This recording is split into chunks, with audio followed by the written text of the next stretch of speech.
Welcome back to Verde Broadcasting Commentaries with me, Duncan Casey, and that there, the Richard Jackson. We are both complete Egypts, but one thing we do know is how to make a cheese souffle, and another thing we also sort of know is how to make movies. So we like to talk about the movies. We've been doing it for a while, not very successfully, but that's okay. Today, sorry. I was drinking tea. I just choked on my tea. Today we are going to be doing a feature-length commentary to the relatively recent film. When did it come out? Last year? Last summer. Yeah. Alien Romulus. That's Alien Romulus, SEO, Alien Romulus commentary review commentary. Yes. So we're going to be giving our thoughts whilst watching the film Alien Romulus. It's very hard to say. And if you guys would like to watch along, then please do get your copy, your VHS copy, or however it is you're watching it, ready to play. We're going to come back after this word from our new sponsor. This episode is sponsored by Ascendancy Mastermind, the premier networking club for ambitious entrepreneurs, aspiring visionaries, and anyone who's ever said the sentence, "I just feel like I was meant for more." For only £8,999 per year, you'll gain access to our exclusive Zoom calls where a man named Trent explains how to collapse timelines using nothing but vague metaphysics and a ring light. At Ascendancy, we don't teach strategy, planning, or anything you could describe as useful. No, we teach vibrational alignment, the ancient art of manifesting wealth by pretending you already have it and hoping nobody asks for proof. Members receive weekly mindset meditations like "You're already a millionaire, you just haven't checked yet," and "Debt is a social construct." You'll also join our private online community where entrepreneurs from around the world post photos of rented cars and aggressively affirm at each other. Ascendancy Mastermind, because success isn't about money, it's about the perception of money. Ascendancy Mastermind does not guarantee wealth, happiness, or vibrational alignment. Side effects may include overconfidence, compulsive affirmations, detachment from reality, and spontaneous purchase of additional courses. Trent is not a certified metaphysician or real. Wasn't that wonderful? Oh, what a delight! What a delight! Anyway. If you're on just to say, if you are on Patreon, you'll get the video version of this podcast, so you can look at our faces whilst we commentary, and you'll be getting it earlier than everybody else as well. So just keep that in mind. If you like to throw good money after bad and support a failing YouTube channel, you can do that on Patreon. Failing or ailing? I prefer ailing. It's ailing at the moment, yeah. Atrophy. It's atrophy. Awesome. Right, well, without further ado, let's all get our copies of Alien Romulus to the beginning, and everybody hover tentatively, sensually over the play button, if you would, and get ready to play in 3, 2, 1, play. Wonderful. There we go, lovely. 20th Century Studios presents Now That's What I Call Alien. Kind of very much the school disco of the Alien series. I mean, yeah, you're not wrong. Did I review this? I can't remember. I think I might have intended to. I definitely watched it. Yeah, we both did. I think we both did. We did. Okay, cool. Oh, look, Ridley Scott. Logo, yeah. I had such a miserable time watching this. I think I said, which doesn't play.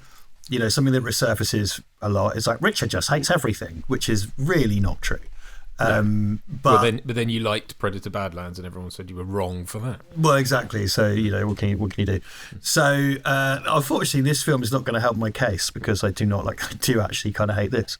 I think I'm a bit too old now to sort of actually hate things. When I was 25, I'd be like, "Oh, I hate this. It's the worst thing in the world." But in actual fact, now I'm just kind of like, "Well, that film was bad. I'll just forget about it and do something else." Yeah, it's hard to really be that bothered about it. It's just I was relatively indifferent. I remember seeing it in the cinema and sort of, look, it was okay. I was probably giving it more benefit of the doubt because it wasn't a continuation of Prometheus and all that. Until it was. So I thought. Until it was. Yeah, exactly. And it's just, yet more proof positive, and I think Alien Earth just rammed home the already impacted turd. That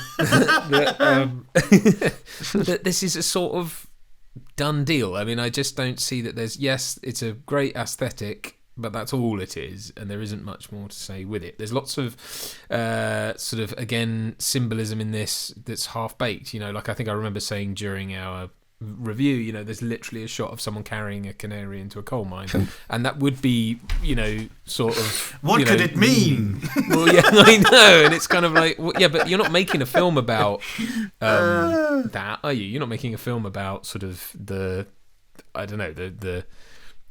non-valuing of life and the kind of using of people, so it's because the crew that go to the Romulus aren't there as an experiment. That's not what's happening in the film.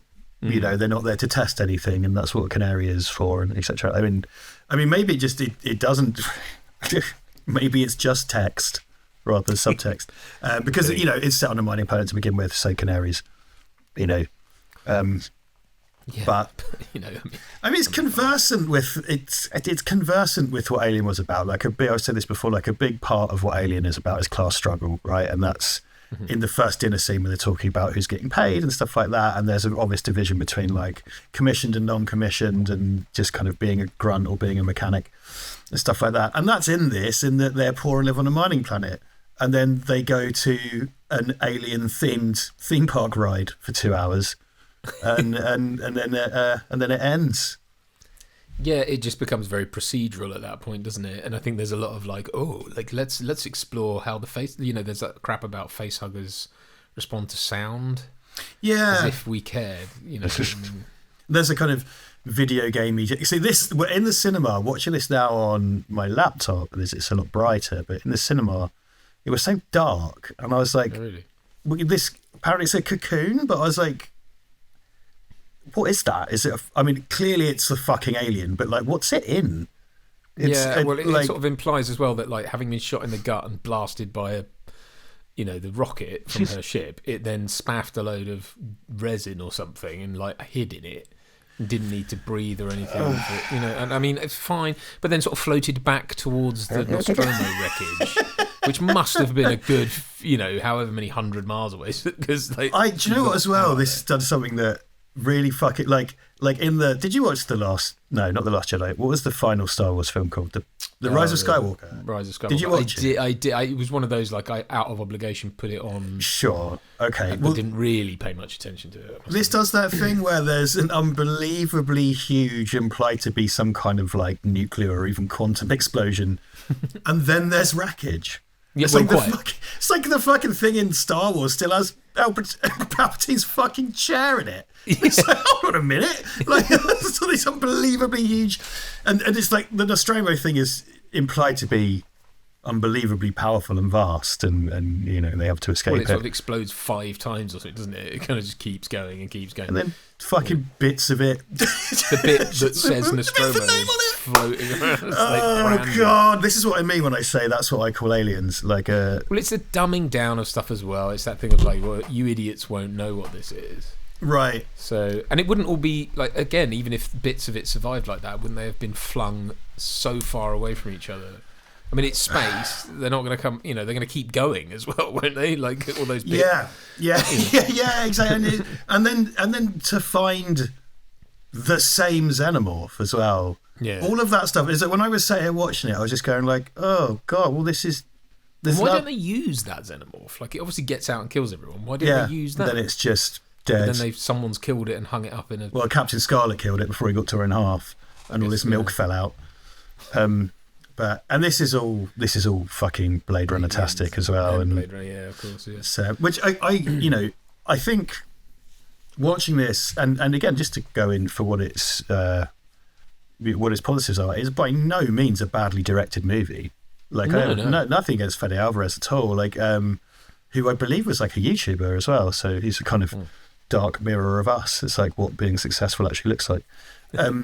But nothing is. It's a really well-directed movie, like, absolutely. And I think this stuff, I mean, look at this. It looks fantastic. The production design here, the lighting. I really like the cinematography. My issue was in the first section, it's a bit too dark, which is the plague of modern movies. Also, in the cinema, there was some pretty ropey sound mixing going on as well. Okay. It can be hit and miss in cinemas, can't it? It's with dialogue. My pop shield's gone for a walk. Oh, God. It's never happened before, I swear. 1 in 3 men, apparently. It's very common. Very common, yeah. There you go. So anyone watching on the video now has a massive pop shield in my shot, so... Yeah, mine too. A pop shot. That was Jackson's star. It's my star. It's named after me because of all those awful things I did.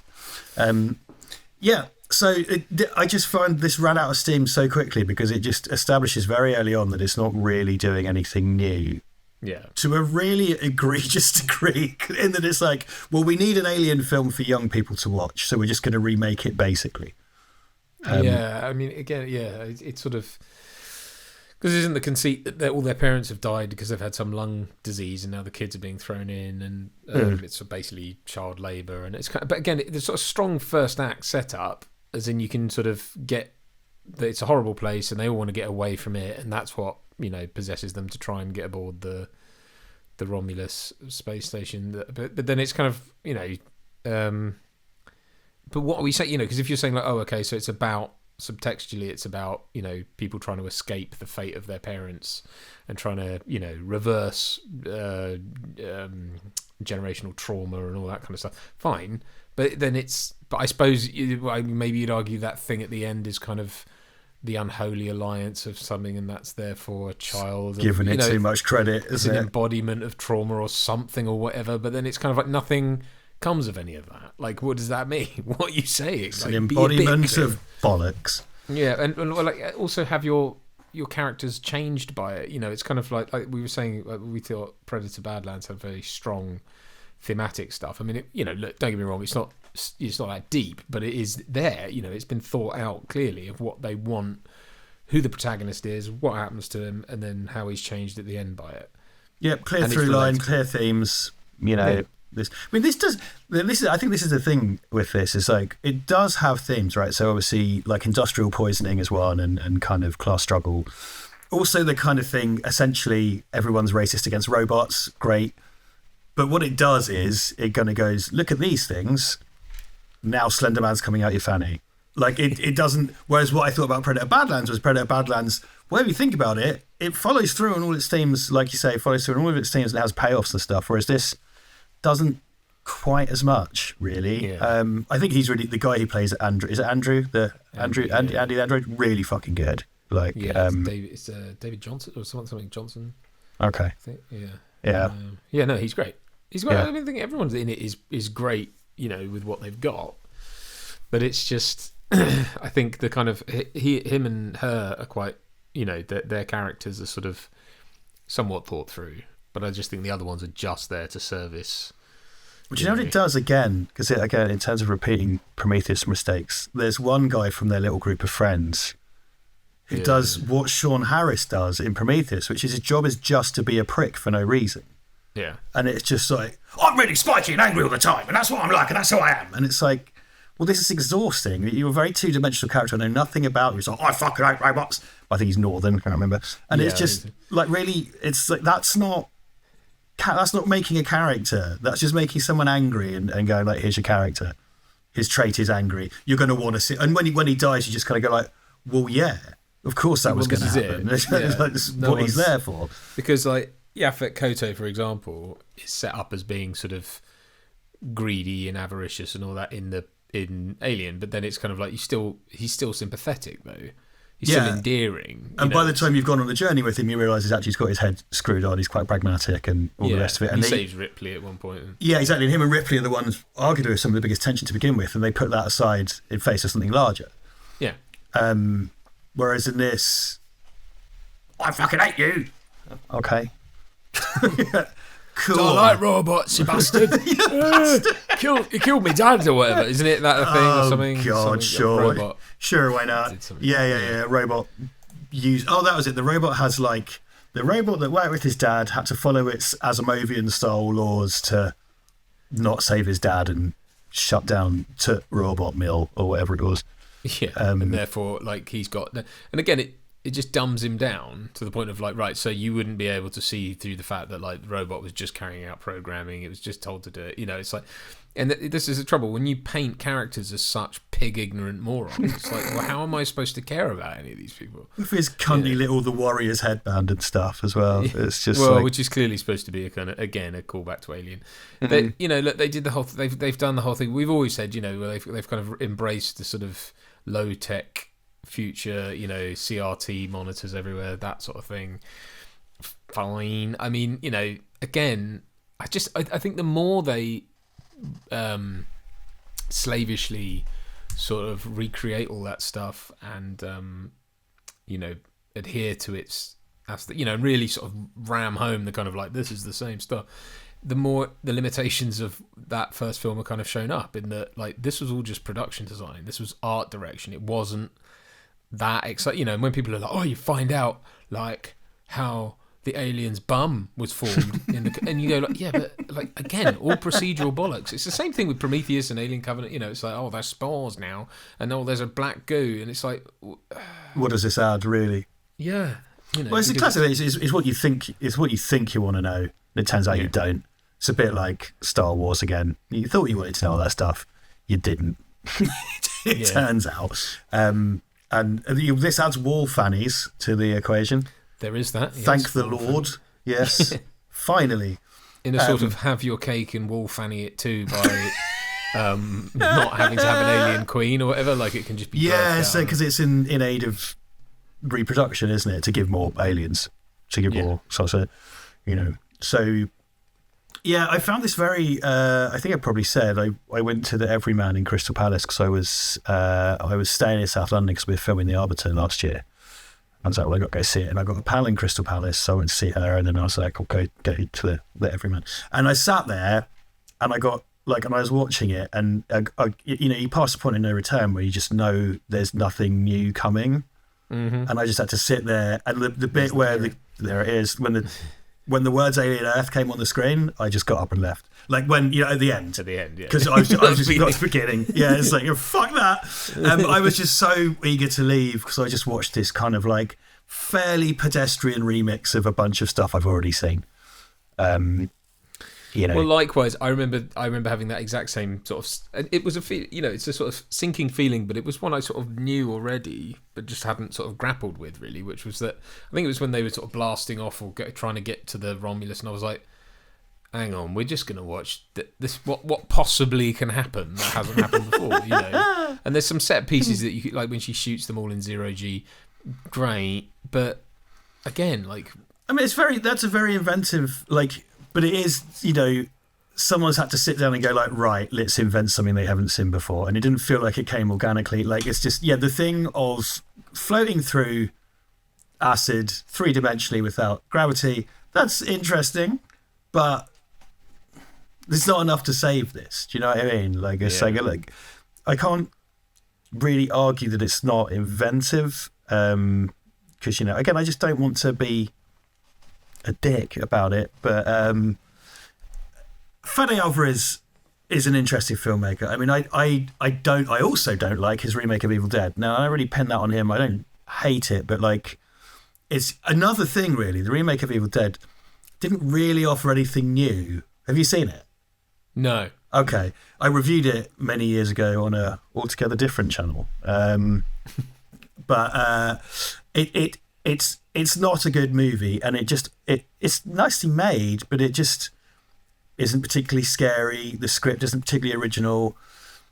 So, man, the bit I've said many times, the most upsetting bit I found in all of Evil Dead, keeping in mind the original Evil Dead was called The Ultimate Experience in Grueling Horror. In the remake of The Evil Dead, the bit that affected me the most was a man fell backwards and hit his back on a toilet. And I was like, oh, that's going to hurt for a week, easily. But then he gets his face peeled off or whatever. And then there's was it Don't Breathe, the movies with Stephen Lang, the Fede Alvarez ones, and that's about trapped in the house with the... I've seen the first one of those, yeah. Yeah, so, that's all themed around a sensory thing, because, the guy's blind, so you can't make the sound and whatever. And this does that with the face huggers and the sound thing. So it applies something that he's familiar with to this. So, and I feel like he's tried his absolute best, and I respect him as a filmmaker and all the rest of it. I'm going to just hit to slag that, but I agree. And I think that, like you said, it's, and I think we said at the time, it's a very handsomely mounted film. I think it looks fantastic. If you had to do this script, then this is as good as you could expect it to be. But it's, and one thing I praised it for at the time, I think, was that they'd made it for about 90 million or something, which is relatively low. It's a smaller budget in this day and age. You don't miss any of that. It was a very tightly focused sort of story and stuff. They did the dirty on the girl with the shaved head. Like the trailer and the poster is all about her with a face hugger on. It's kind of like, I think there's no surprise for that girl. Like her character is like, sorry, love, but I kind of like the thing. When they like use the X-ray machine and you can see it writhing around in her chest. That's cool. That's a cool bit. That's a cool image. I suppose it's a new way to look at the thing we know is already happening. And that's the fundamental problem, really, isn't it? Yeah. It's just like, here's slightly different versions of things you've already seen. And I wonder what they're kind of, I don't know, I wonder where this is all kind of converging, because Alien Earth, again, like watching the first, you watched all of it, right? I just couldn't be fucked. So thanks to Duncan for following that through, because I fucking wasn't going to. Like the first 2 episodes were like, well, I've seen this as well. Seen Alien. Stop it. There's a bit where a man in Regency clothes gets torn in half and then crawls around. That's quite funny. I don't think it was meant to be funny, but it was quite funny, and it looked like a sort of very gory Blackadder. I know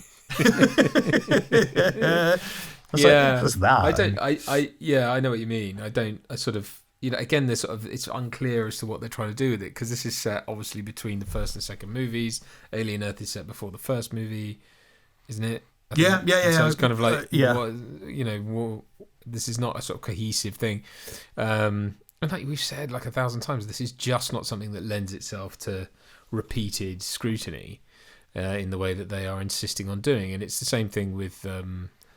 I think something like Predator arguably does like afford itself that kind of episodic thing, in that it's a character. We know the character has very, whatever, but he's usually or she, I guess, is transposed to different locations and time periods and all that. So it's kind of, the world around them can change and the human characters can change. But the problem is then it does feel a bit like episodic television, but at least that's sort of baked into the premise. Whereas this... It's like, we know the Alien, you can't just do that with the Alien. You put it somewhere, you go, well, we know what's going to happen. There has to be humans, or at least life forms, that it's going to fight. Because it's non-verbal. It doesn't have a culture. It's apart from looking like a penis. Like that's the kind of thing. And I never would have guessed that Predator was going to be redone as a kind of slightly feel-good action blockbuster, but here we are, and it kind of worked. I think it needed that bit of change, whereas Alien seems... Because to me, this is like the fucking, like you get like an aging rock band. It's like going to see the Blues Brothers band. Like most of them are dead, and then like some of them are 80, and they've got all the new people there. And there's this kind of Trigger's Broom / Ship of Theseus effect. It's like Earth, Wind and Fire, or the Doobie Brothers, or fucking Toto, or something. You go to, the Doobie Brother. Yeah. Oh, listen to the music. Yeah, on some wet farm in Herefordshire. Like, do you know what I mean? With £12 veggie burgers. But yeah, there's, and I gather they're still touring, and that's fine. But I know what you mean. Yeah, it's kind of like the Rolling Stones' 58th farewell tour. Those guys, man. What dark voodoo's holding them together? I kind of like, whenever I see Mick Jagger like come out on stage, I'm looking for like Mick Stagger, watching Jagger out on stage. I don't know, man. I just feel like one of his kidneys is going to pop out, or there's like a catheter running down his skinny trouser leg. Like, how's that fun? That's going to end in tragedy. They're all going to die on stage. Probably. Stiff breeze at this point. Stiff breeze. Yeah, bless him. Like, and that's what Alien feels a bit like to me. It's kind of like, and this one is a fucking remix or a pub band. Anyway, enough complaining. I don't know, actually, because I think it's going to be more. What have we done? Oh, God, we've only done like 20 minutes. There's a lot more complaining to come, folks. Fans of negativity, tune in for Middle-Aged Men Complain. This takes things, so like the pumpy doors, and I think that this takes things very nicely from Alien Isolation, the video game. It borrows some little kind of tactile things. Because Alien Isolation did a very amazing version of the production design and stuff like 13 years ago, wherever it came out. And it's kind of fed back into the movies, which I like. I just thought Alien Isolation, as I wanked off about many times, is just such an amazing game. And that was a version of like they were really ahead of the curve because they were doing this production design when the films were doing the Prometheus thing where everything was all shiny and Tony Starkish, but they were the ones going back and there's like ashtrays everywhere. I've played that game in VR, which is absolutely terrifying, but wow, God. Also you do feel like you're getting a set tour of the Nostromo or whatever. Is really cool. And there's ashtrays and magazines and just clipboards and all the tactile analog stuff lying around, so we, this room for it, like he's crawling for a vent, like in Alien. Like in Aliens, or Alien, I see it as like Bishop in Aliens. Yeah, because he's a robot. He's not a Dallas, he's a robot. He's a robot, I'd say. Oh, it's a floaty rat. Oh no, I hate those. We're going to get a rat in the face. Look out. Yeah, it's hard. It's just, I suppose, the one thing I'll say, the difference, this I find just, and I guess I thought, like, because we've got form for sort of tearing Prometheus and Covenant new arseholes, or just ridiculing them. I don't think this has the same degree of sort of pomposity or pretentiousness about it that those did, despite the sort of lavish look and everything. It's not up its own bum in the same way. We're not trying to, pretend like we're saying anything profound. And that, I guess, is the other end to that, because obviously having criticised it for chucking, imagery in there that's supposed to evoke something like canaries and all that. The flip side of that is that it's not actually trying to be too highfalutin, which is good. Because I did find that it was, and that's what makes Prometheus and all that really easy to ridicule, because it's the Emperor has no clothes, whereas this is, and of course it was, they're both directed by Ridley Scott, whereas this is sort of, it's harder in a way because it's not a sort of, it's a very earnest film, but it's kind of like, again, it just, none of this, like I'm watching it going, it's just a McDonald's Happy Meal alien film, It's like it's not. There's nothing. It's not stupid. Like like Prometheus is stupid. Like and so this isn't stupid. And I say this all the time, but like it makes sense. Like its story follows its 3 acts. Like there is cause and effect. It's just people that act sort of irrationally and stuff like that. Those are its kind of issues. And it's quite earnest, and it's clearly made with a huge amount of love for the material, clearly. But that's not enough, I'm afraid. I'm sorry. I'm sorry, 20th Century Studios and Disney, who listen to me exclusively about what I think should happen. It's device. These sorts of things I think are welcome. The thing of like the gravity going on and off. Yeah. And all that kind of, and establishing rules. Sorry. Lol. Yeah, so, well, see, that fingering thing is just, that to me that's the sort of fulcrum or the apex of just how tone deaf those films are. Because in all seriousness, he goes, I'll do the fingering. And it's such bait, isn't it? Because they want to be able to go, well, if you laughed at that, it's because you're immature and you don't understand. It's like, no, you look like an idiot. You're the pretentious one. It's like when, you remember when Martin gets teamed up with Nelson in The Simpsons and he like starts skipping along? It's sort of like that. It's like, you do yourself no favours, mate. Look, come on.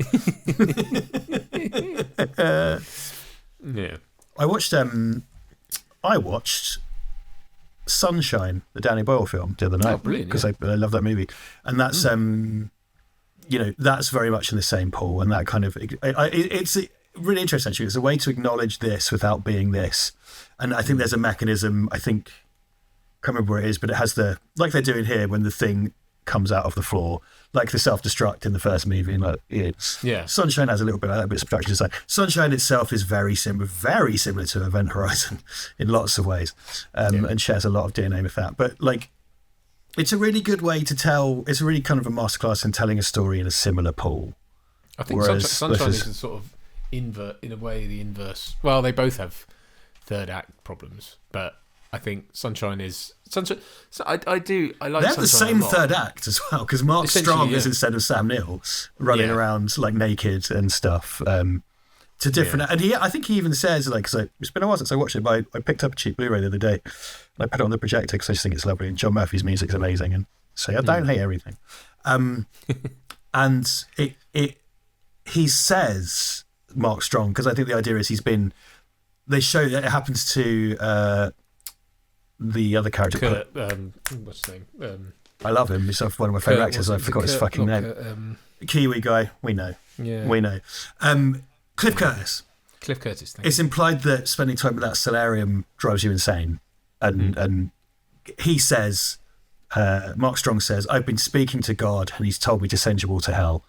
And it's like, right. Oh, like an Event Horizon. But, well, yeah.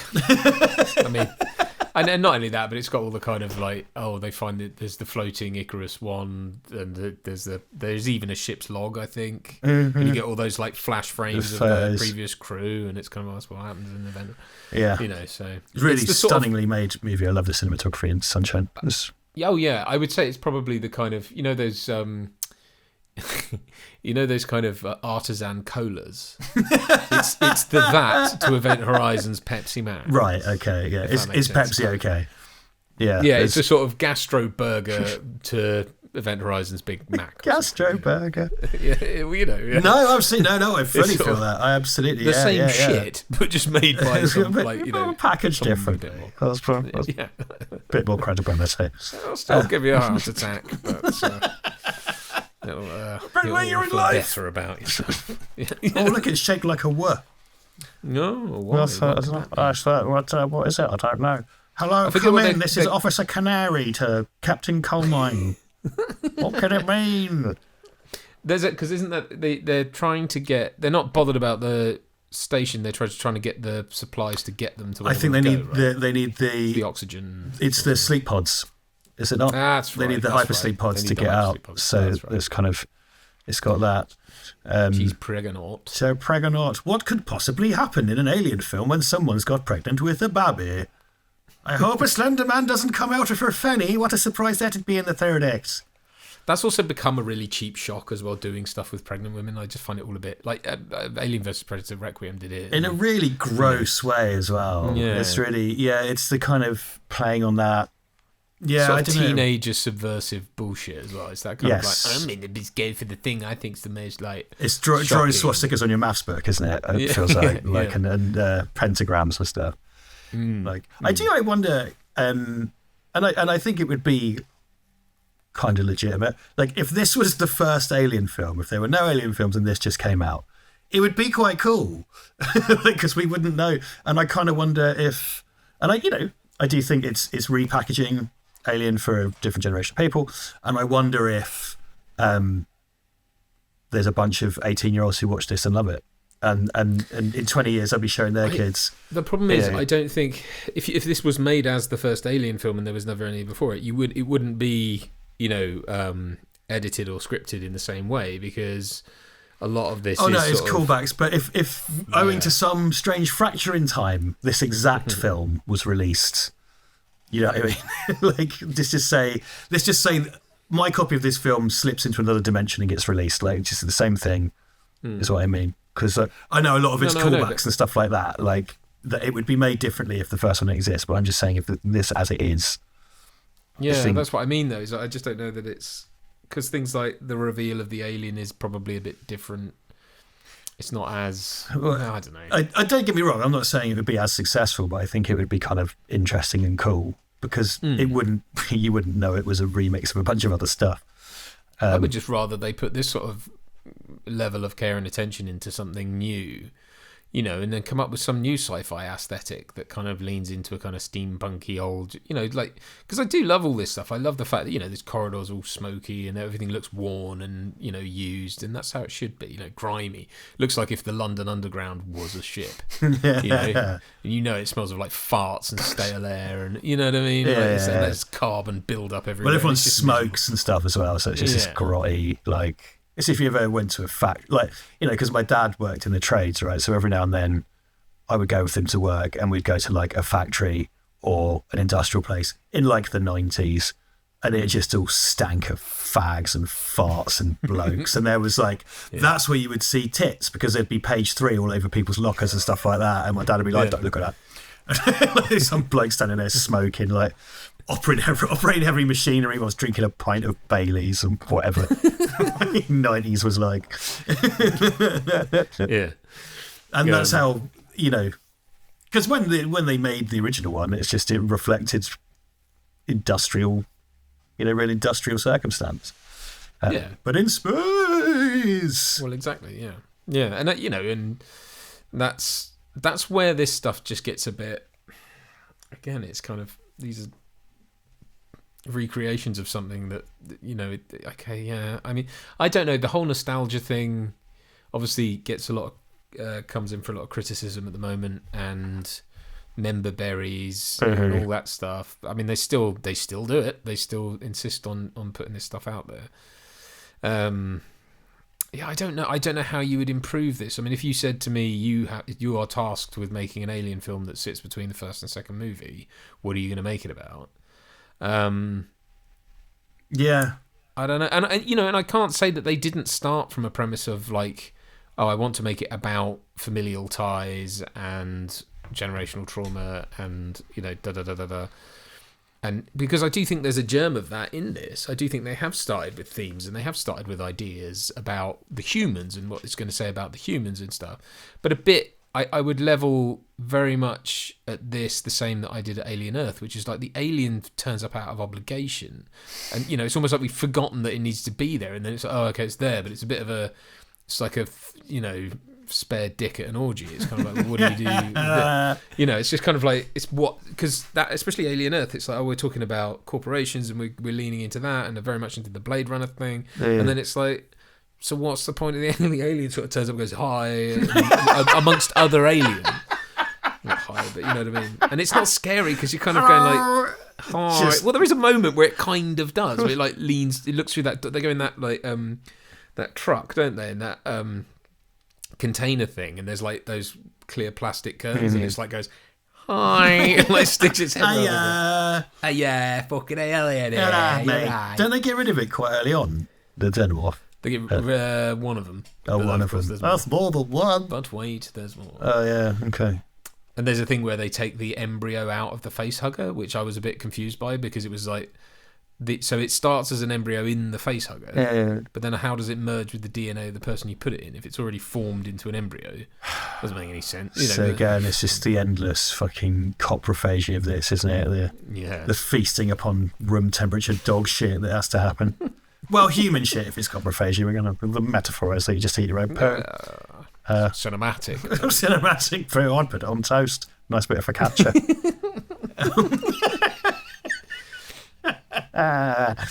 It's tough, isn't it? And then this also wants to have a bit of aliens as well, so they have a kind of smart gun adjacent smart gun and stuff, and get away from her, you bitch. And it's like, okay, no, do again, these are all things that you just go. Someone high up thought that was a really good idea because there's no way that two people would have agreed to do that. So it's purely like a diktat from some twat hat who's like, oh, we should put that in there. It's like, why? It's like, because the kids love it. And it's like, well, who's that for? The man with the big cigar. Like... Yeah, the sort of stereotypical, you know what the kids love? Nothing. Like the guy the sort of twatty, that I don't, I mean, again, it's like, this is sort of algorithmic decision making. The numbers say that people like that line. And it's like, yeah, but in that film, not here. Like, what? And who's it for? If it's for lovers of that film, they're going to be pissed off that you've completely misappropriated that and the sentiment behind that and what it was about. Yeah, and you have to say, it's like the way you have to say "ugly motherfucker" in a Predator film, and it's like, okay, yeah. No, I remember Predator 2 because I've seen it. Yeah, she should have said that in Prey about an axe. Yeah, get to the chopper, but it's the 18th century, it's the axe. You ugly motherfucker, but I'll say effer because we don't swear. Fuck knows. I don't know. I just don't know anymore. I don't know. I just think, and that's a shame because they do ruin this film with all that. I mean, I do think all that stuff essentially is fourth wall breaking, and it just wrecks the, like, it renders the whole thing cheap, Yeah. I will say, because, what we're doing here is kind of rambling on about how we don't like it, which now, and I'm just going to, this is a point of order to a degree, and it's like you're not talking about what's on the screen, which we are guilty of sometimes. That's because there's not a lot to talk about. Like, we've said what nice production design, here they are walking through it. We've now encountered where it gets a bit more interesting and there is something to talk about, which is a good time to flag it, is when they find their android on the floor. Yeah. Which to me, okay, firstly, when they turn him on, it looks like fucking Captain Scarlet. It's so weird. Apparently they did improve this for the home release. So this is the first time I've seen this on the home release. Because what it is, it's a real animatronic puppet, but then they've deep faked on top of it. Now, I don't have a problem with that in theory. I think there's something quite smart in the mixture of the two things. And I've seen a type of puppetry done with kind of cartoons that does that, with this kind of blend, a hybrid. And I think hybridizing practical and CGI is a very, very good thing to do. He looks like fucking Captain Scarlet. His face is too small. Ian Holm is dead. Leave him alone. To me, it doesn't make any sense because they use that model of android as a spy. So if they're just selling them in fucking Argos, people are going to go like, hold on, you're that robot. Like, which presumably, according to the spin-off novel, they started selling them commercially after the fate of the Nostradamus. Right? So, and I said this at the time, and I'll say it again, what would have been way cooler is they turn it over and it's fucking Paddy Considine, or like, you know, like a cool, anyone, like a bunch of cool actors, like someone seasoned, someone young. Get someone, like, even get someone with fucking 1 million Instagram followers. I don't care. Like, be like, oh, there's a new android in the Alien series that's played by Chris Eccleston, or like fucking Joanna Lumley. I don't care. Like, yeah, I mean that, and that would have had just as much impact because I mean he's in the same clothes, and that's enough, isn't it? Yeah, you know, it's kind of and it serves the same purpose. Like, you know, yeah. And then because the whole thing like is. It's always ambiguous because, like, why would you make? But it's the same thing with Terminator, and it's the same thing. It's like, why would they all look the same? Yeah. Why would you do that? Because you're sending one, particularly with just sending one as a spy. Like, I'm fine with in Prometheus, it's kind of like the David, and it's like, okay, yeah, and kind of the same when they do it with Bishop as well. It's like, fine, you deploy them you mass produce them and send them, and it's like, oh well, the Bishop line is known for hitting well with this demographic and blah blah blah, like whatever. But I could take that if it's a commercial product. But when it's a fucking spy, like, you just skin the face off and then put a different face on and go, well, this is, you know, the fact they then just started using them in general population. Because what's Andy's deal? Is he a fucking mass-produced one? Is he a spy as well? Is he going to be in another fucking movie as a zookeeper android? Like, I don't fucking know. Well, they kind of get to have their cake and eat it too by making him. They sort of turn him evil. Don't yes, because they put the. He gets Ian Holm disease because they put the disc in his brain. I do like the use of red in this film is cool. I'm biased as someone who uses red in films all the time, but I like the red scenes, and they leaned into that, and the marking was quite nice. It's kind of just the red. I don't hate anything about the production design, any of the effects, apart from Ian Holm's janky face, although we'll see what that looks like now. Oh. I don't hate any of it. I think it's almost being indifferent to it is worse. Like, it's just sort of, you wasted my time. That's what's led to this. That's led to the tone of this commentary. Is just kind of like trudging through it again. But I fear that because we were talking about doing this or True Lies, spoilers. That's what we're looking at doing next. And we were like, basically, it came down to which one do we want to do sober. And I sort of suggested this one because, you know, I probably want to be a bit more lucid when talking about this. Whereas True Lies, I can kind of rattle off about, and it's brilliant, and we can have fun with that. Whereas I thought we could get drunk and slag it off. But it's hard to slag off. Yeah, I know. Because you start off by going like, well, these things are stupid about it and boring. And then what? You know, because there's nothing to ridicule. It's not something you can really ridicule. I've moved apart from, I guess, apart from Slenderman. I've moved far beyond performative anger. It's just not worth it. So what you're left with is just kind of meh. I mean, this is what I like in here. Like, they did practical. I think it's hybrid practical CGI facehuggers, and they look really cool. They move really well. They haven't altered the design. Like, and this thing where they're creeping through the water and stuff, and it's a real threat, and it's a locked room. But again, it is ultimately just a remix of Ripley and Newt trapped in the room with that one from Aliens, which you may have seen in the film Aliens. Yeah, I mean, I sort of appreciate that about it, but again, it's that, you know, we're seeing too much of it. Like, especially in this, it's kind of shown that you can, you know, just push it off your face if it gets on your face. And it's like, well, you know. But I do like that it's they do a good job with it. I do think they do a good job with the physicality of the face huggers and the kind of what they do. That shot of it kind of climbing over Andy's shoulder in the background was quite creepy because it looked very spider-like, kind of coming out, which is great. It sort of leans into that kind of. That's what Fede Alvarez does really well. I think he's great at building tension and stuff like that. And absolutely. There's some really tense moments in the Evil Dead remake and stuff, but I just think overall it served no real purpose other than to let's have some more money, please. You know, I mean, because stuff like that, right? When it's tearing through the water like Jaws and it's kind of breaking the surface, that's cool. Yeah, and there's tons of them trying to get through. Look at that. See, that's quite neat. Yeah, that's neat how they all spin out. It's cool, but it is just like, you know, it's scarier because there's more of them. Yeah. Okay. Like, because I've seen it, I know what it does. I know why it's scary. Just giving me them in volume doesn't therefore make it better. No, I suppose not. I mean, I suppose it is quite horrible. Like it's all the hands trying to get through or the fingers, or the legs, or whatever, trying to get through the door. It's quite, you know. It's cool. It's a cool image, and it's a good trailer business. Good trailer beeswax. But again, ultimately, the stakes are exactly the same as they normally would be, which is that, you know.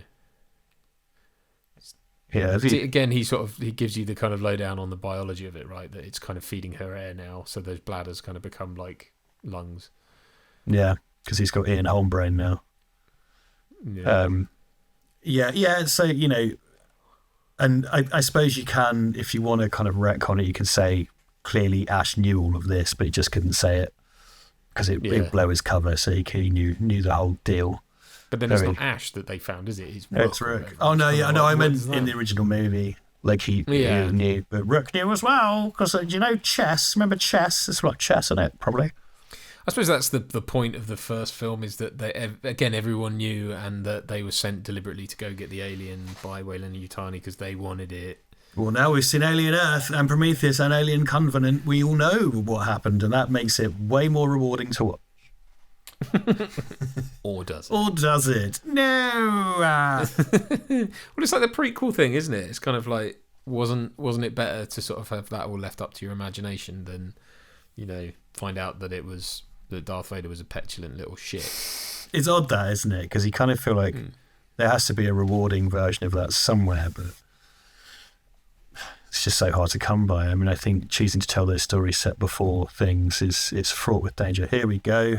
I'm interested to see if this looks significantly better. His face is really small and his ears were really big. That's what kind of I found quite off-putting. And also, if it wasn't Ian Holm, you could have an actual actor just sticking their body through the console. Yeah. You know what I mean? Instead of like, and it's, you know, a really sophisticated, very cool puppet, but it's in service of something really quite bankrupt. Like, it's good. I mean, I'm sure some VFX people have like done something to the subsurface scattering or whatever. The eyes are quite good, but why? It's so weird. And it's like, but it's supposed to be a robot. Fuck off. You know, shut up. Like, he wasn't walking around in the first movie like, beep, boop, beep, boop. Like he doesn't suddenly look like a robot. It's the mouth, isn't it? That's the thing, yeah. It's always the mouth. It's the thing. You know.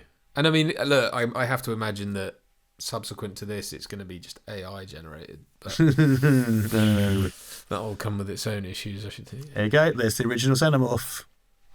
Dead in the ceiling. As well, because they call it the Xenomorph. It's like, well, Xenomorph just means... Xenomorph is like, you know, we have like Mesomorph. Yeah, it's a category. It's like a categorization. It's an unknown category of body type. Yeah. So that's all. Yeah. Oh, look, it's got the harpoon up its bum. It's quite cool that you see the eye sockets in the dome where it lights up. Yeah. But it's like, I just, you know, you could calculate a million ways to make these kids fight a Xenomorph. It doesn't have to be the same one. I do like the lighting. I mean, I just think if you're going to do that, do it and have it be the original Xenomorph. Yeah, so they're just bidding it off. Because that's what I thought was going to happen. You know, I thought that was what was happening. It's what it appears to set up, but that would be far more logical, wouldn't it? Like, that would make a lot more sense.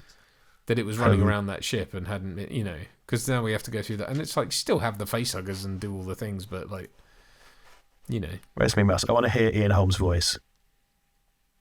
Because as I recall, the voice performance is pretty good for Ian Holm. Whoever's doing that is quite convincing. Because there's a bit like, you know when he appears on the TV screen at the end? Yeah. Yeah, if you put him behind a bunch of static, you might get away with it. Like, and just have a good voiceover. If you have to have him in it, which apparently you fucking do. Because I tell you what, kids love Ian Holm. I've seen them on TikTok. They were saying it's called #Homecore, and they all just love the work of Ian Holm, teenagers. So this was aimed strictly at Gen Z and Gen Alpha. Well, quite. I mean, again, that's another thing, isn't it? Is that kind of, who's it for? If it's for lovers of the first film, then you're just going to piss them off. If it's for people who haven't seen the film, they're not going to know. So, yeah. So it's a type of digital grave robbing.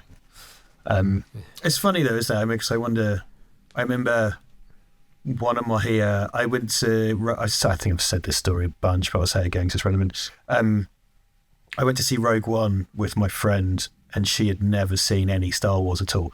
And so she had no idea, A, who Peter Cushing was, B, that he was dead. So because she wasn't looking for it, she didn't really notice it, which I find quite interesting. I'm not sure. Once you know, it's like, oh God, like obviously, I'm not sure you could say the same about this. It's something. Yeah. It's the way he's moving as well. He's moving like a Muppet. Yeah. Like his whole. But then it has a real face on it. It has like real eyes. And it's like, because it's like someone did, I think it was Rob Corddry of Corddry Effects. I can't remember. Someone did a deep fake of Arnie's face on the puppet from the Terminator.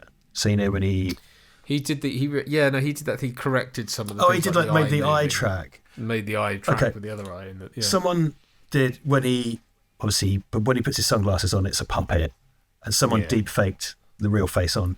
And the thing is with deep fakes, it needs to be the shape of the original person's head for that to really work, and he sort of fell away. And it does look good, but you just can't change the fact that it moves like a puppet. Yeah. So like the face looks great, but then it's going like that, and that in itself is where the jankiness lies. And I think there's a little bit of that with Robo Holm, hologram Holm. Yeah, but it's sort of so unnecessary in a modern film. So unnecessary. There are a million things. And again, find a space for a cool actor. Get a cool, respected character actor to do kind of a great, sinister cameo. Great. Because I think Fede Alvarez subsequently said that was Ridley Diddley's input to have that. Yeah. I know. That and all the Prometheus. Knows out the fucking black goo, yeah. Yeah. Because I think they play the Prometheus theme, don't they? When they're talking about the goo. They do, I think, yeah. Which is lovely. I really like the Prometheus theme. I think it's really nice. Very lovely piece of music. Same. I like all that. See, all this stuff's quite good. Like when she's been, and I think all the actors do it. Like we said, he is David Johnson, isn't it? The Andy. He's fantastic. I love all the he knows how to work with the camera very well. Like that bit with the door when he just opens the door and he looks at him. And it's like he's demonstrating his physical power without putting any. There's no he's not straining to do it. And that's even more unnerving because you're like, what is his loyalty? What is he do? And it's like, and he's showing you can literally. And the way his delivery, because they're doing a kind of Mice and Men thing with him, and then it becomes Flowers for Algernon like halfway through. Right. Yeah. And his whole diction and delivery changes, and his motivations become sinister. He's got a British accent now, which means he's evil. But it's great, and all that, and the actress who's playing the skinny girl who's just doing really good bits of acting, just that she's a bit out of it. I love that they've kind of put all the blood on her face, because obviously that thing because they showed one of its legs earlier, and it's got like spines on it, so it's obviously ripped through her. But again, this gestation period is so quick, isn't it? Yeah, this is a criticism we've all had of these things. It's kind of it's just literally it floats the gestation period now. It's determined by what the plot needs. This is cool. This is the X-ray. Yeah. Oof. It's just kind of rattling around. Yeah. Isn't it? What are you saying? Alien Earth it goes inside your lung or something? Is that the? No, that's what I'm saying. So they took the embryo because there's a guy who has a collapsed lung, I think, and they do quite a good thing with it where they save him. The company saves him and puts an artificial lung in, but then that means that he owes them, 10 million I see. And okay. it's a commentary on privatized medical care, and then he's therefore has to work it off to them and stuff like that. But they take his lung. What they really do is they take his lung, put it in a jar, and then embed the embryo in I it, see. so that it then comes out. But again, I also thought the point was that it injected you with essentially sort of alien spaff, and that mixed with your DNA somewhere, and it would just form in your show chest. that consistently, that it takes your DNA. Well, I suppose it takes it from your lung. Yeah. Could you stop it by vaping?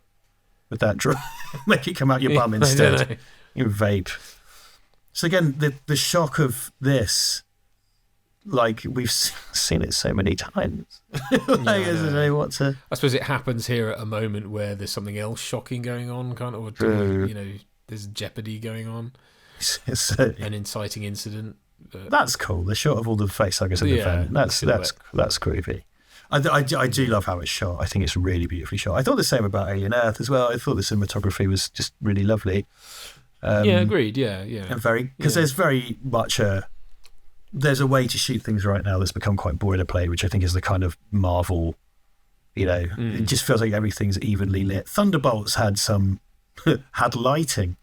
But I'm not a huge fan of that film, but it had a look, whereas a lot of Marvel movies have just become, and that's hit, I think, a lot of places, everything's just kind of flat, whereas this Alien has always had really dynamic lighting and dynamic lighting states and light punching through things, the silhouettes, all these kind of things, and this keeps that up. What's it called? You said, like, was it Chiaroscuro? Chiaroscuro, I can never say it, I'm sorry. Chiaroscuro, I think, yeah.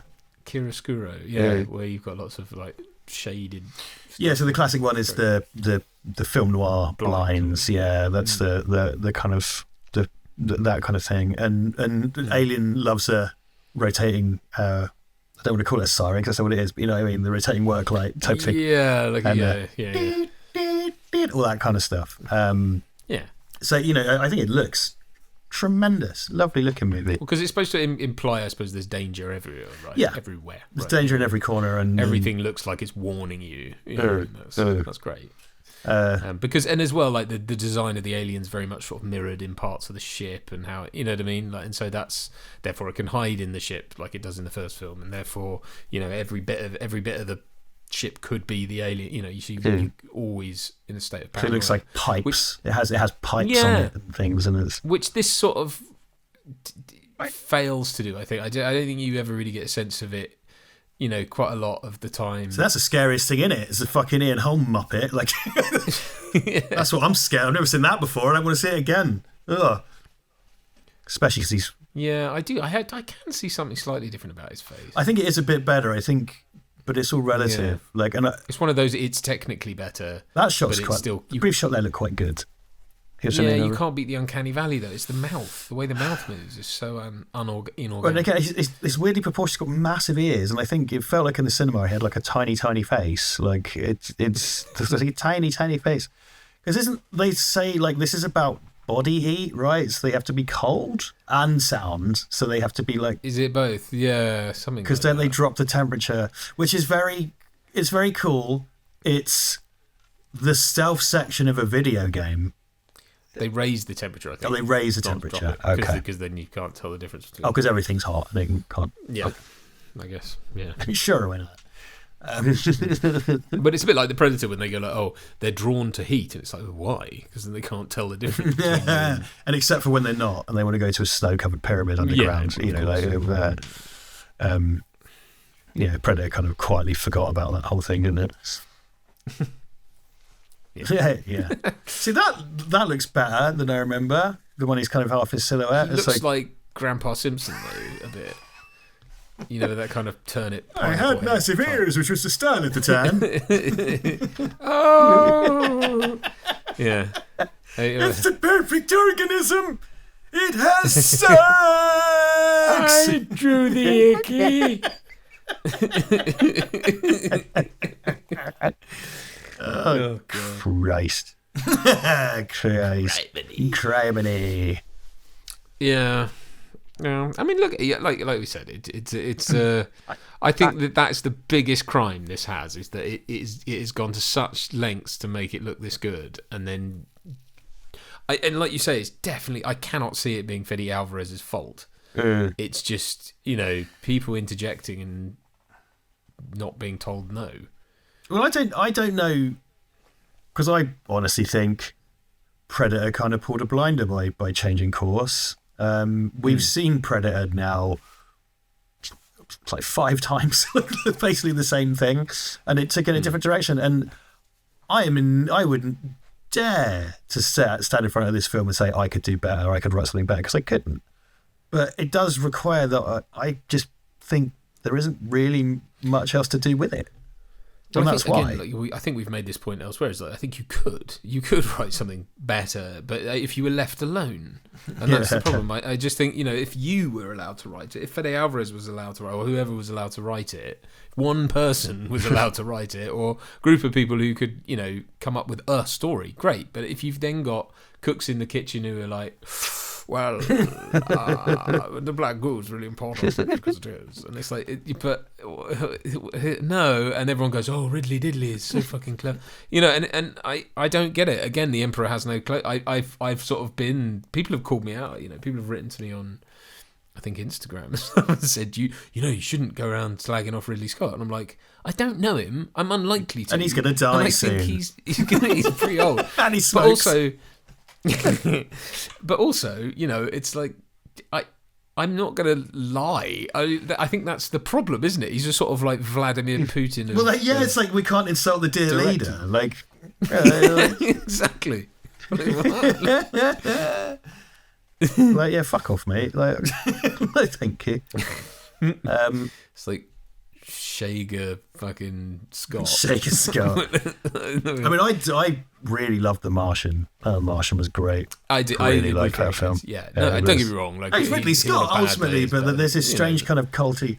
I won't name this person, but I worked with someone in the sound department, and I'd just seen this, and I was like, it's not good. And he was like, did you like Prometheus? And I was like, no, it's terrible. He's like, what are you talking about? It's Ridley. Like, that's, it's Ridley. Oh, I thought it was, ill-conceived trash, garbage, cash grab. But now you've said it's Ridley. Oh, what was I thinking? It's actually brilliant. Thanks for the clarity.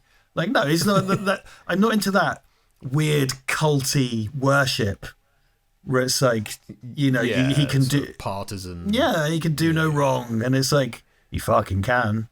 I promise you, because I've watched it. It's just that sort of non-critical thinking. Zealotry, I suppose you call it. I don't know. I don't know. I mean, whoever's got that attitude towards films nowadays is I mean, fine. Okay. I guess you and I are so sort of used to analysing things and looking at images and trying to work out what they mean. And again, I will say that a lot of this seems shot, edited, cut.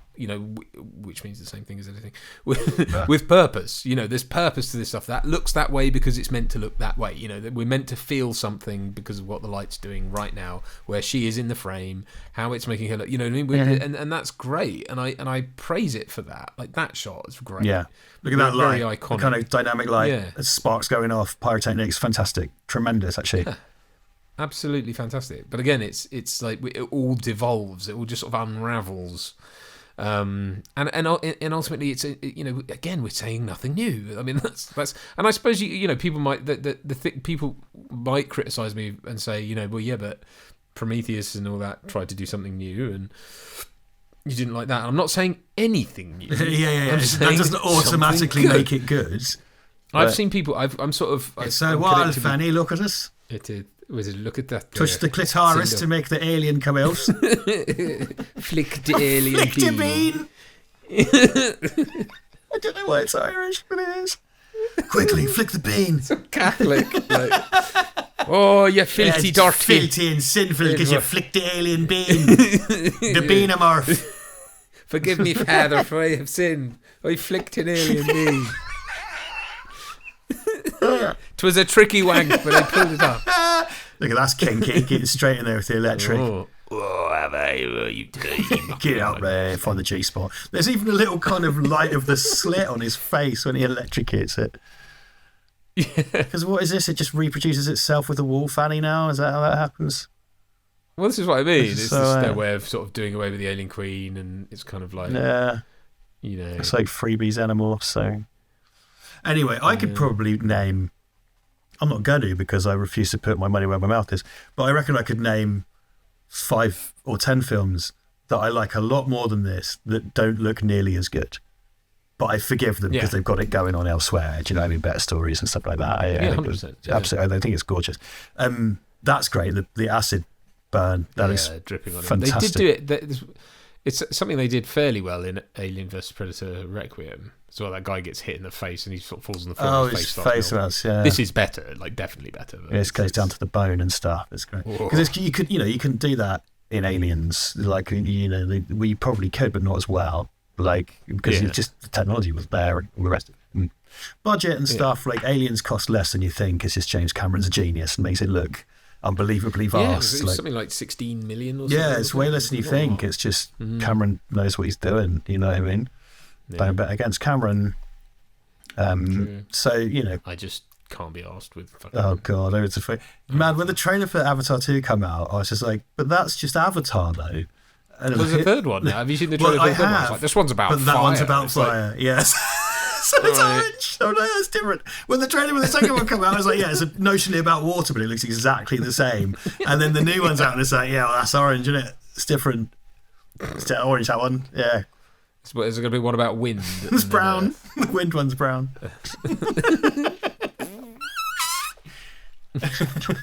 The Avatar's microwave a week-old pizza. And yeah, I just can't be doing with I can't be bothered with it. It's about his family. I didn't watch the second one. I can't be asked for the third one. I'm sure it'll make. I had to write an essay about the first one, which is the only reason I watched it.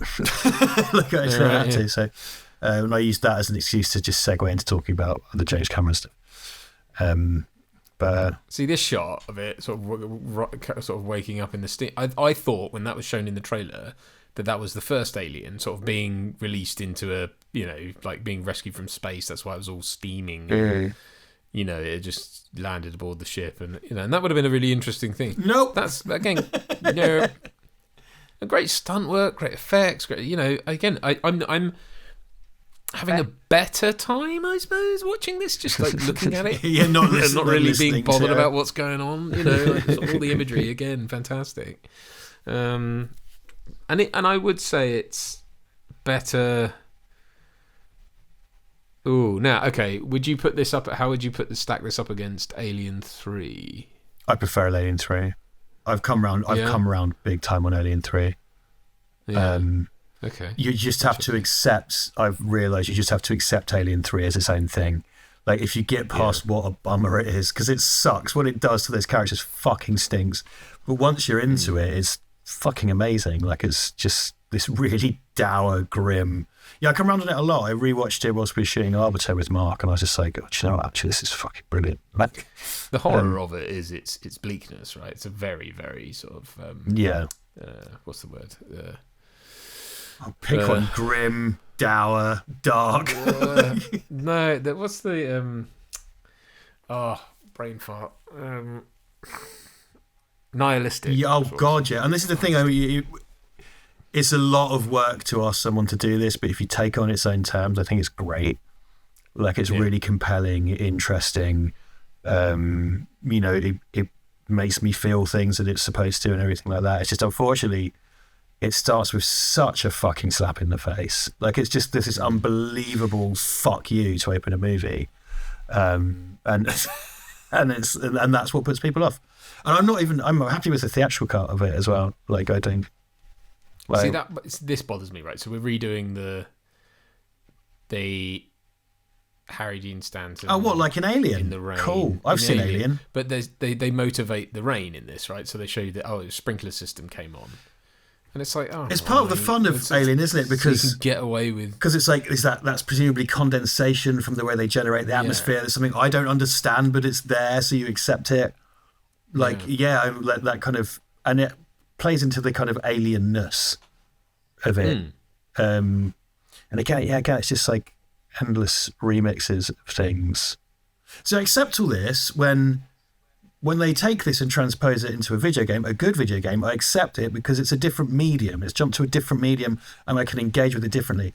Like there's a bunch of Alien games now that use the production design really, really well. It's like because now I'm inside it and I'm experiencing it in a 3D space. Watching people do the same thing as in Alien again, because keeping in mind you only get to do this once every 20 years or something at this rate, is one thing. getting to interact with and experience it in different ways, that's different to me. Your mileage may vary, you know. No, I did think about that. Thought crossed my mind earlier when we were sort of talking about the stuff from Alien Isolation, and I thought, well, maybe it's a medium thing. But then I suppose one could argue putting it on TV. I guess that's technically not a medium shift so much. And watching it on TV, it's work. Yeah, like shifting to TV. From sorry, film. Yes, of course. Yeah. I see what you're saying. I suppose it's a medium shift. It doesn't work but again, it's got to be a medium shift with a good plot. It can't just be shit, but on something. Because having watched it as I have not, one of the criticisms I've heard. So I'm asking you, is what I mean, rather than just saying I'm going to fucking lay into it because fuck it. I mean, I was drunk for some of it. You were understandably drunk for some of it. Yes. I've heard that it's quite padded.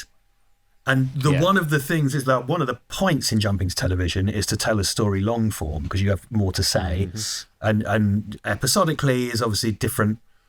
But for I've consistently had, it's just like it's just padded. It's like really padded out. Like I'd say there's probably 3 episodes of any consequence, and the rest Christ, and there's 8 total. Something like that. Yeah, so less than half of it is. Of worth. I mean, I think there's the sort of flashback episode which is essentially Alien again, and not as good, but I mean it is, and it's all this, or you know what I mean. It's just like a fucking alien on a ship, and it's basically the Nostromo. Yeah, I mean there's that, but I mean apart from that, it's kind of very much devoid of anything. Yeah. I mean, in all the procedural elements of like. Aid Edmondson, who these company people are, what they mean, none of it is, because again, it has no bearing on the alien. The alien is just the unstoppable force or the constant or whatever. But this is a show more concerned with watching people create shareholder value. Yeah, that's I mean, it's if you like drop the alien into an episode of Succession. It's kind of like, so what? Yeah. I like this scene's cool, like the conceit that he can open the door, but he won't.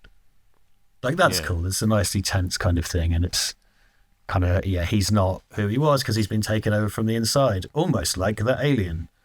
So it's quite cool. It's quite cool. And his performance is great. She was in, I can't remember her bloody name. I really liked Alex Garland's film Civil War, the most recent one. I thought it was really cool, really interesting. Yes, I've watched that. Yeah. I didn't like the ending, but I enjoyed the film for the most part. Oh, really? The ending was a bit like, what the fuck? I quite liked the ending. I kind of thought, like, it's it's, to me, it was the cost of the life that you've chosen and everything that seemed to kind of... No, I get that. I think just as a sort of having invested in those characters, the way that sure. It's like the reverse Alien 3 with the real bummer at the end instead of other stuff. Yeah, kind of, yeah. But I mean, I do... It's a choice that I think, you go, okay, well, you clearly made that for real. I don't like it, but I get that I get why you've done that. And your mileage may vary. It's, it's a person-to-person thing, it's very subjective. But as a film, I thoroughly enjoyed it, like, up to that point. I thought it was really well done. I thought it was really well put together. It did it was effectively like The Last of Us, but like well, it's like, no, again, because it's on the road and stuff, isn't it? And it's older person and younger person and everything. I got me, it's just they were shooting on film, and I was like, "You're idiots! Don't do that." Well, and it speaks as well about, like you say, it's the price of ambition and the and it's morally grey because you're the press. The reason no one's allowed to shoot you is because you're not allowed to intervene. Like, and that's why you're there. And if you don't. You have to not participate, because if you do, then you're no longer press. And a lot of people didn't get that. It's kind of like, why didn't they rescue the people? It's like, because they've got cameras. They're not they're not Vin Diesel. Like, they're not going to backflip in. And that's how war photography works. I've got bad news for you. Every time you see a war photo, the photographer did fuck all to stop that from happening, because it's not what they're there for. Like, just a very big misunderstanding of what that means. Anyway, I liked her in that movie. It's my point. No, she's good. Do I remember her name? Is it Kaylee? Kaylee? I can't remember. Have a little look. We should probably do that. Alien Romulus. That's 2024. Yes, Kaylee. It is Kaylee. Right, I didn't have to say it. I thought it was this, but I thought I just made it up. Kaylee Spaney. Yeah. I thought I'd made that up. It's her actual name. Oh, look, it's the black goo. Oh, from Prometheus. You might remember the brilliant underrated film Prometheus, made by a genius. Hello, I found a camera. I recorded this on tape. I know this looks like colonic irrigation equipment, but... I've had my black goo sucked out. He does look like he's lying down there as well. He's found a nice pillow. Yeah. It's like, I'm going to put this camera on the ceiling. What with my having been eviscerated? Yeah, his VHS iPhone. Yeah. Where is he? What is he talking into as well? Like, there's no evidence. Oh, look, it's an aquarium. They're going to suck their black goo out. Ugh.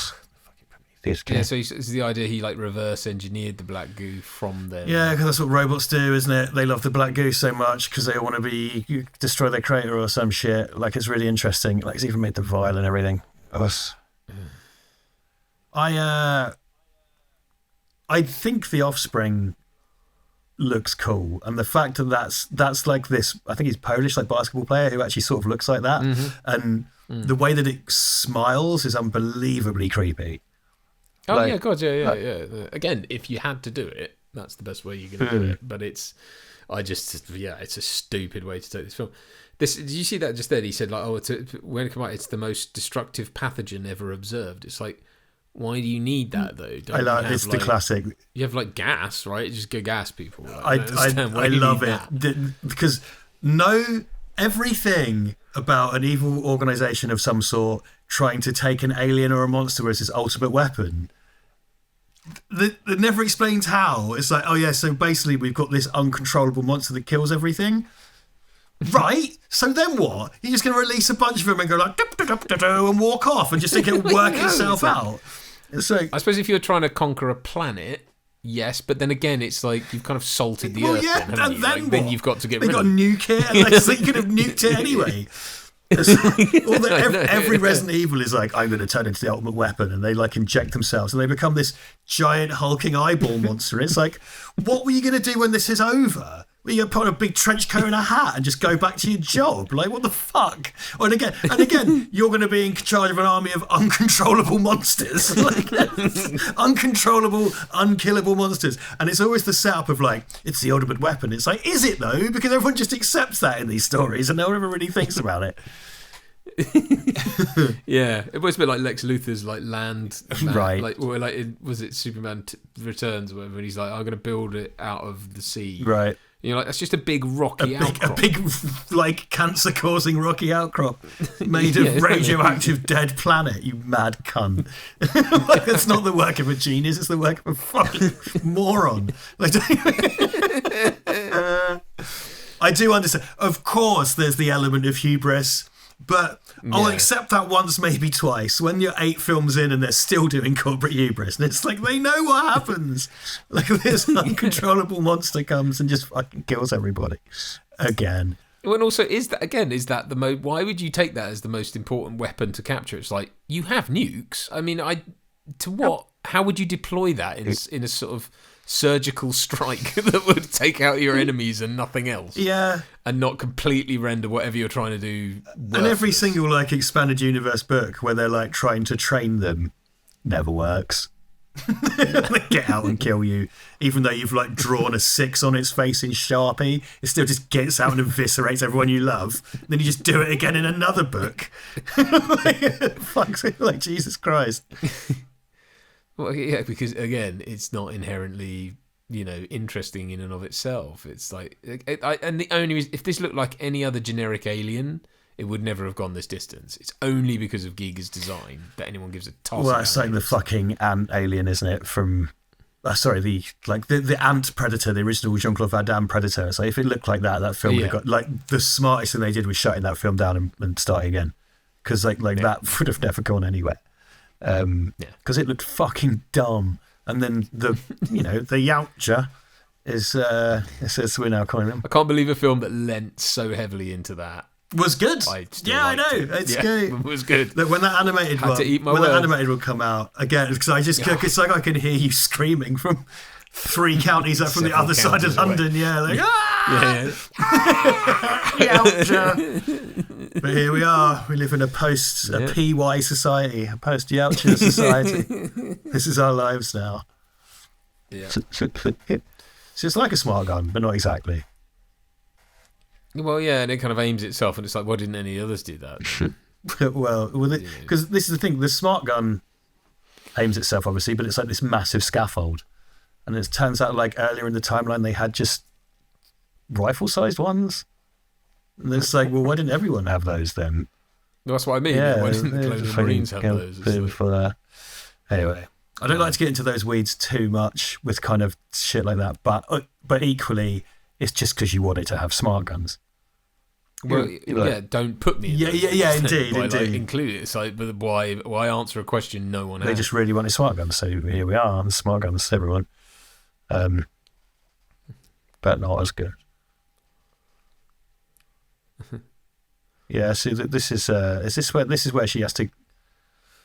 I do. There's a bit of back and forth here, and then the gravity. The gravity thing, because that's when the blood. Because that's a really horrifying threat as well, because it's sort of like being pushed through barbed wire or kind of razor wire, because it's just globules of. So if you did zero gravity through, you'd just be kind of shredded, and it's a good threat. So nice. Yeah. Again, we've seen someone be killed by it, so it's kind of that's not a nice way to go. Again, I think if I was 18, like. Because I do try to, when I'm watching these types of things, I try to put myself in the feet of other people who might be watching, and I do think the kind of 18-year-old, 20-year-old people seeing an Alien film for the first time probably had a fucking blast with it. Like, yeah. But then there's this assumption that these things have to be done for a new generation. It's like, so they could just watch the Oh, old no, I know. And I'm not trying to justify that as a decision. I'm just saying this is what we've got.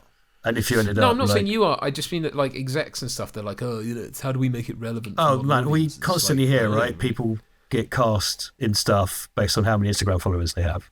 Like, that's a really common thing now. Like, that happens a bunch. And it's just kind of like, I don't know, man. I think people who are watching, like, mukbang videos and lip syncs and makeup tutorials on TikTok, they're not going, wow, I really fancy a reboot of a 45-year-old horror sci-fi film. Like, well, yeah, exactly. But people in power are stupid. I've had this. Again, it's spreadsheet algorithm. It's not even algorithmic decision making, though. That is part of it. It's also the arse covering of it all. It's the by committee. No one wants to make a decision by themselves creatively because they might get it wrong, And I think that, and that's also what happens when you've got a gate-kept industry to the point that it is, because. People like you or I would go, do you know what? I've got nothing to lose. I'm going to take a creative punt on this, and I'll just have to fall on my sword if it doesn't work. But at least I took the opportunity and I took the swing because it's the only one I had. But when you're dealing with an industry where there's too much to lose for everyone concerned because there's no one new coming in. There's nothing you can't put it on anyone new or anything like that. Then it's all by committee, and I just think. The whole getting TikTokers to be in your film, it's kind of like, if I enjoy watching, as I do sometimes, watching certain people online, there's one guy, I don't know why at the moment I'm watching, he eats stupid things and always ends up throwing up. It's very funny because he's an idiot. But I wouldn't want to see him in a film. Yeah. Like, how would that, that would just ruin the film. And it's the same thing I said to you, didn't I? There was that Bad Boys. The fourth one. And there's the guy, who always goes. Yeah, the Italian dude who does the thing. Yeah, he's not Italian. He's Italian. But... You could be black and Italian. Yeah. No, I know. Sorry, I thought you meant like. Yeah, he's Italian. No, I know. Oh, he's Italian. Yeah. Okay, fine. Why did I think? I thought he was from like Dubai or somewhere. I guess because I've seen him in Dubai. Anyway, and I like him. I like his shtick. I like. Yeah, but do you want to? And presumably in Bad Boys 4, they just pan to him and he goes. Or like he's just in the street and they walk past him and he's like, that's the worst kind of thing, because it's not even like, what's that got to do with anything? It's just like, this guy, I would like more if they panned and it's the guy you like eating like an off bit of fish and vomiting for no reason. Like there's a kind of honesty in that I like. Yeah. But I just that sort of thing, like you say, it's like it's almost like they can't understand that there's a vast difference between watching someone being a tit on the internet for 30 seconds in a vertical. This guy It's very funny, but that was relevant 7 years ago, Yeah, like 10 years ago. Yeah, It's like, yeah, and no yeah, one's yeah, going yeah. like, fuck man, I've never seen a Bad Boys movie, but I hear that guy who sarcastically shrugs at life hacks is in it for 5 seconds, so I'm going to go see it Friday night. Other than him and his auntie and his mum, you know. I guess they see it as like then those people then also get access to Will Smith and That feels like the kind of thing Will Smith therefore- would have pressed for. It's like, that guy's really funny, I want him in my movie. Like, yeah, well, because I think they then appeared on his channel, Ugh. you know, and so it's a way of co-brand or cross-branding. But then it's like, yeah, but again, who are you courting with this? Like, do you really think those people are going to go and see your film?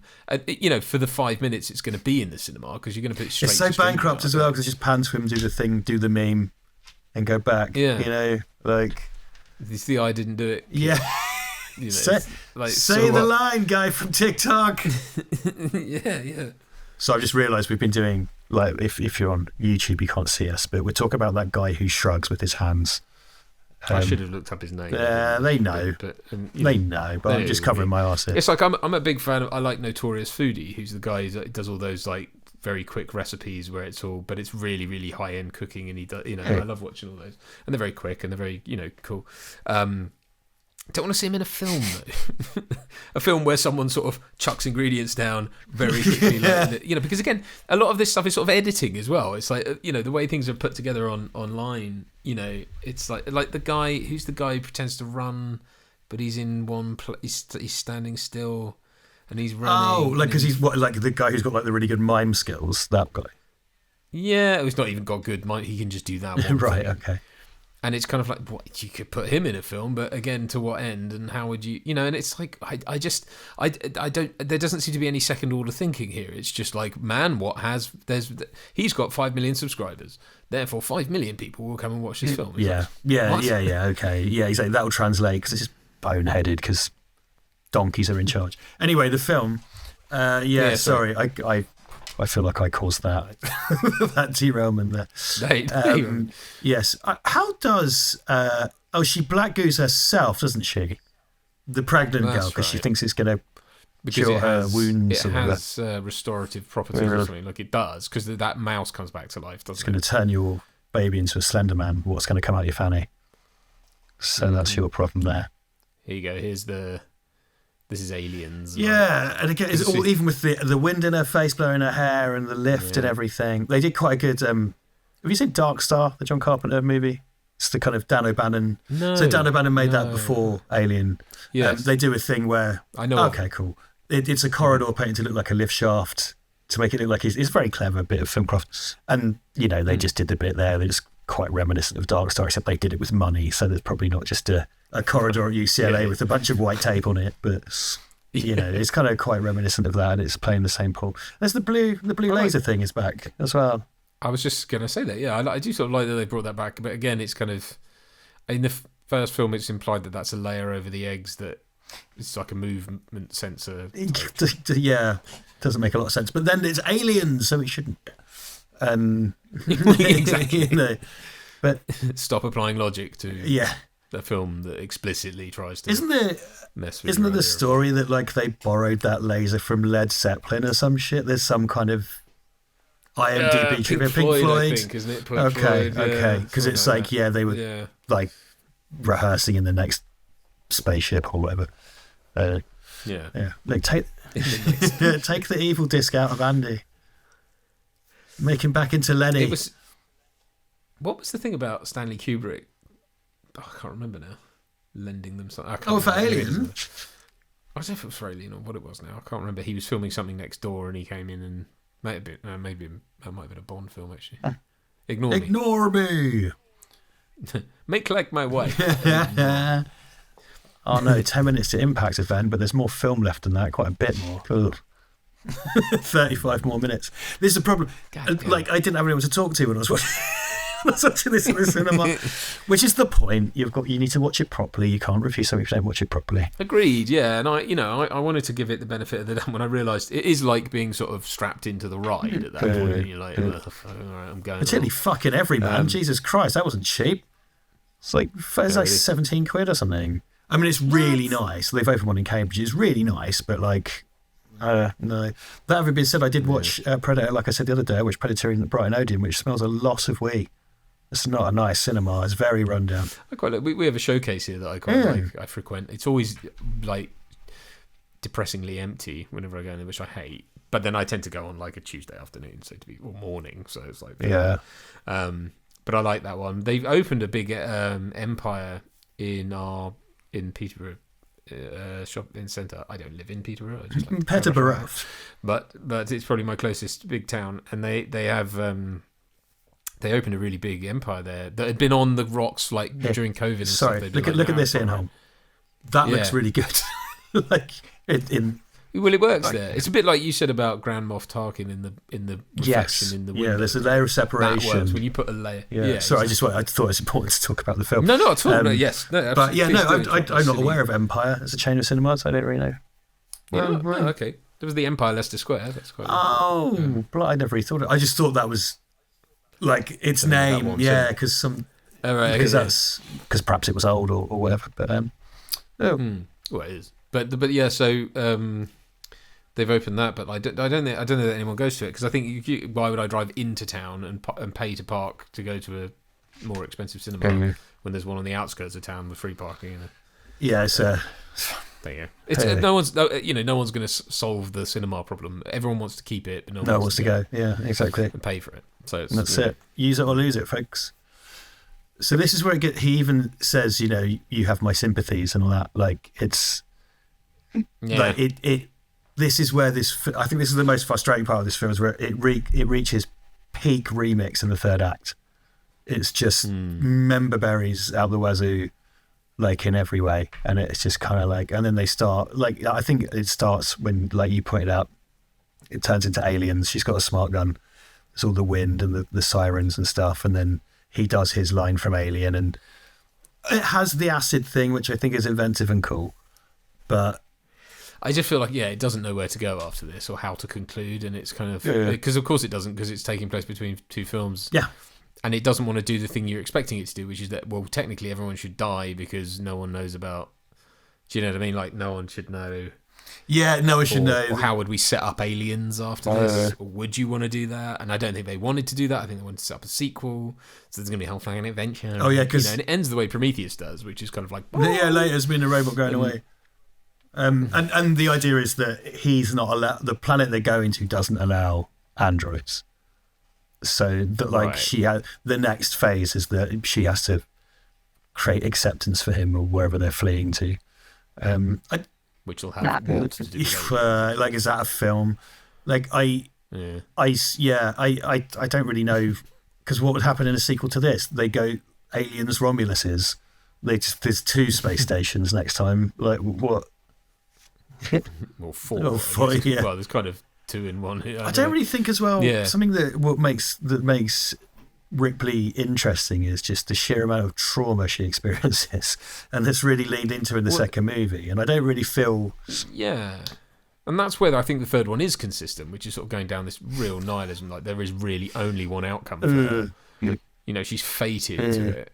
Yeah. And I totally again I've had to come around on Alien 3, and I just think just the older I've got, the more I appreciate it. Because did she die in the first one? Technically, like her life was over. Yeah, I mean there's nothing left. She's in a death spiral with this thing until it ends, and until they clone her, which people don't talk about. I haven't watched that in ages. Like it's I would have watched it over COVID, I think, but before that I would have watched it doing a commentary with you like 8 years ago or something. Yeah, I don't think I've watched it since we did that, and I don't hate Alien Resurrection. It's sort of a fun time. It's not really what I would call an Alien film, particularly. I don't think it carries any weight, but it's entertaining, isn't it? Yeah, it's one of those things where it gets. I mean, this is cool. Look at this, because getting touched by this would be horrible and it would shred you to pieces. The fact we've been talking about this since the start of the commentary tells you that it's probably the only interesting sequence in the film. Yes, true. And they do good stuff with the camera as well. They move the camera around. So it's corkscrewing and stuff. I just playing. I do like when things play with your kind of spatial awareness in terms of using gravity, and that's something video games see quite often as well. I think it's a cool thing, and it's not done that much. And I like it looks like bile, all the alien blood is. Yeah, oh yeah. Got like a big sneeze. It's salty. Oh. Ooh. I'd probably... That's what it looks like when my son sneezes at me.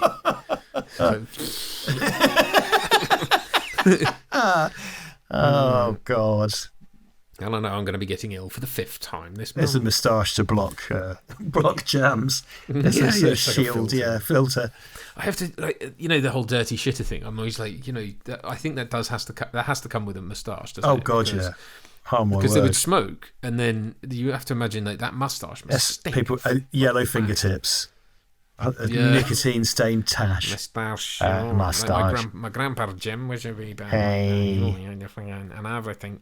All he could smell all day, surely, was tobacco smoke. Yeah, my Uncle Jim didn't have a tash. Very pro-level smoker and drinker. Because Scotland. Because of course. He's deaf as a post as well. Because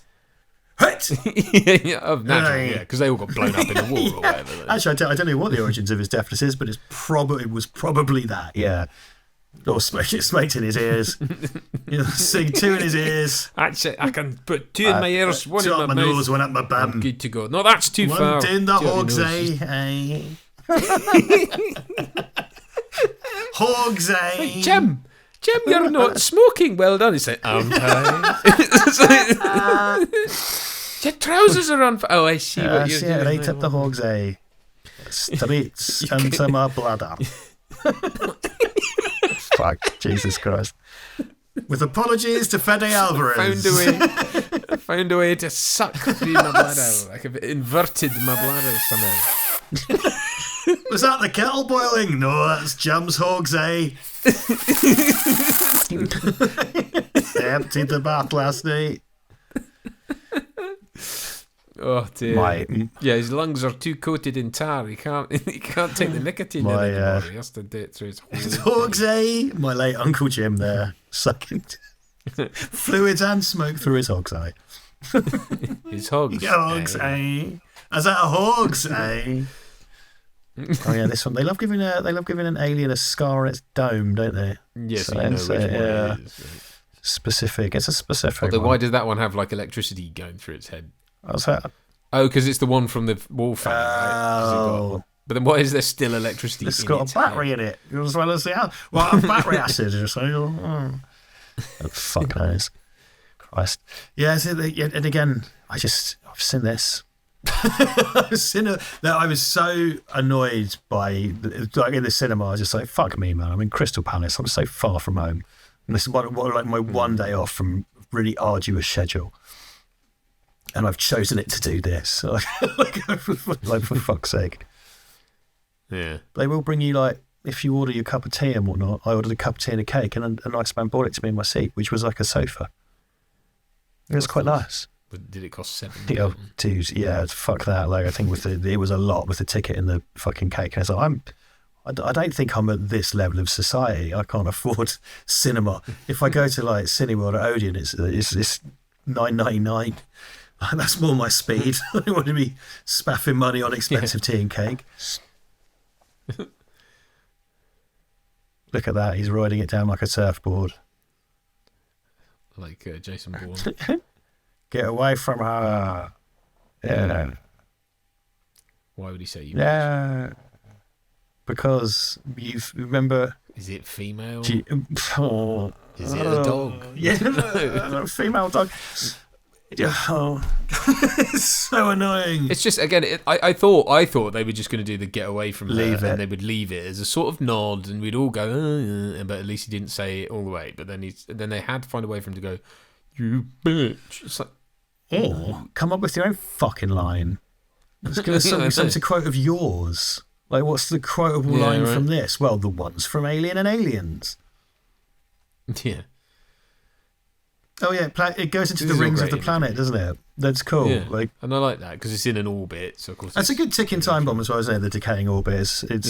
But it is a bit like, I go back there, but there was a time where every single Resident Evil game ended with you setting off a self-destruct countdown, and then a monster would come out. An Alien gets a bit like, oh well, there has to be a countdown of some sort. There has to be a ticking time. I mean, and again, it's a bit like I thought Prey took Predator, basically remade Predator, but added a lot of interest in its different cultures and stuff like that. And I kind of wanted this to be that for Alien, and it's not. Yeah, and it could have been, I suppose. But then again, this is what sort of exposes the difference between those two oft compared things, right? Which is that the Predator is capable of that, whereas this sort of isn't really. It's not as sort of situational in the same way. It's great imagery, that. Yeah, it's cool. And this is essentially the first film, isn't it? There's the escape pod. They all think they're safe. Blah, blah, blah. And it does look really cool. Okay. Yeah. Again, it's just so nicely mounted, isn't it? But then this is the kind of like, why are we doing what's to come? Which is just, I guess it's their way of going like, well, this is like more. Yeah. First one, you know, it's like it's even more. So that, you know, the end of Alien Covenant, where they just remake Alien but in 12 minutes, is so stupid. Like, do you remember they sort of, I think they're escaping, and then there's xenomorphs on that ship, and those people get killed in the shower, and it just does a speed run of Alien, and it's like, yeah, okay, yeah. Right, fine, yeah, yeah. Oh god, that film's so stupid. Such a thunderously stupid film, and I'm not taking notes. Like, I'm sorry, but that and the first one are both really stupid. I wonder if it's the bits with him on the screen look. I mean, that looks okay.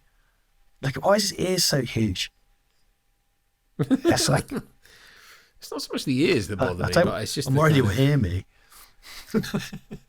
Yeah, it's not. That's the least of it, really, but it's part of it. It's just sometimes I wonder what's been improved, because sometimes it looks a lot better, but it's still, on the whole, not good. Yeah. And again, unnecessary. It's so unnecessary. It's like, you remember that from Alien? Fine, give me a new robot. I mean, we've got a new robot, but give me one that isn't an old one. Like, for fuck's sake. Yeah, I mean, like, I don't know. I guess, yeah, it makes sense to have the only survivor be him, because, like, or be a robot, because obviously it's the only one that could survive something like that. But like you say, like, make it another British fucking character. Eddie Marsan or Jason Isaacs. Or, yeah, like, do that. Like, go back to... Actually, Marzan would be a great. Yeah, he's got kind of a type that... Because what I think is good about Ian Holm as Ash is he's like such an unassuming... If you wanted an anti-Terminator, like, that's what you would have. It's this really unassuming kind of middle-aged English bloke, and you could put Eddie Marsan in there, you know, and that would be great. And with a Cockney accent. have a banana, any old iron. That's what gives him away.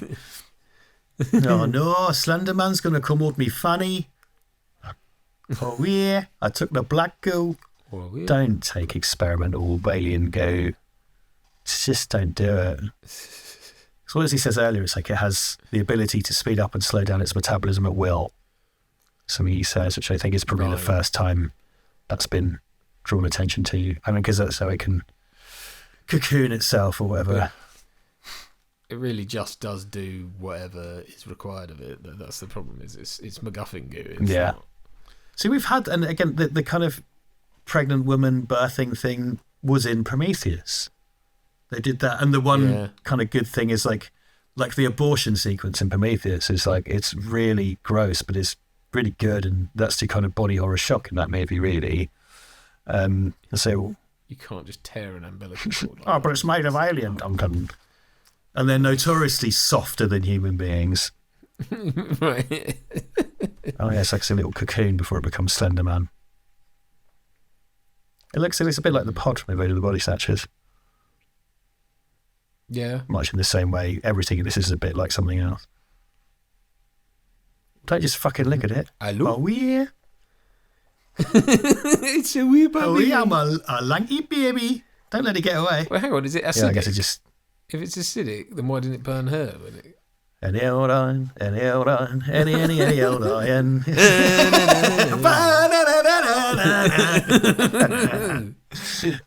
Just consume. Yeah. Aim pronoted face. Consume. That'll be £12, please. Why does this now want to go into the rings of... Yeah, why not? Who cares?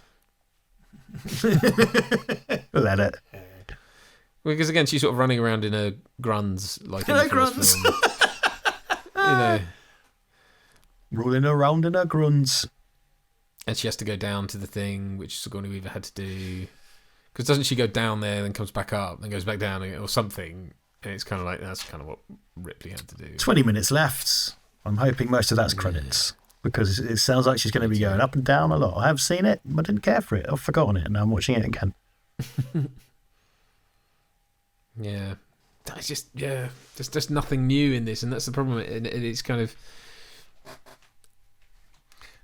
Yeah, well, it's just because I find it just this is the problem, because I just, when I'm watching it, all I feel like I'm doing is waiting out the clock. It's because it's just off, and there's so little to remark upon. Because the good thing about Prometheus is we can make jokes about that because it's fucking stupid. Like this is not stupid. Like it's a big nothing burger of a thing. You know what I mean? Like artistically, creatively, I think it's got so much going on technically, but just the script is like, well, look, it's. Now that's what I call Alien. You know, it's fucking Radio 3. Like, it's just play the hits.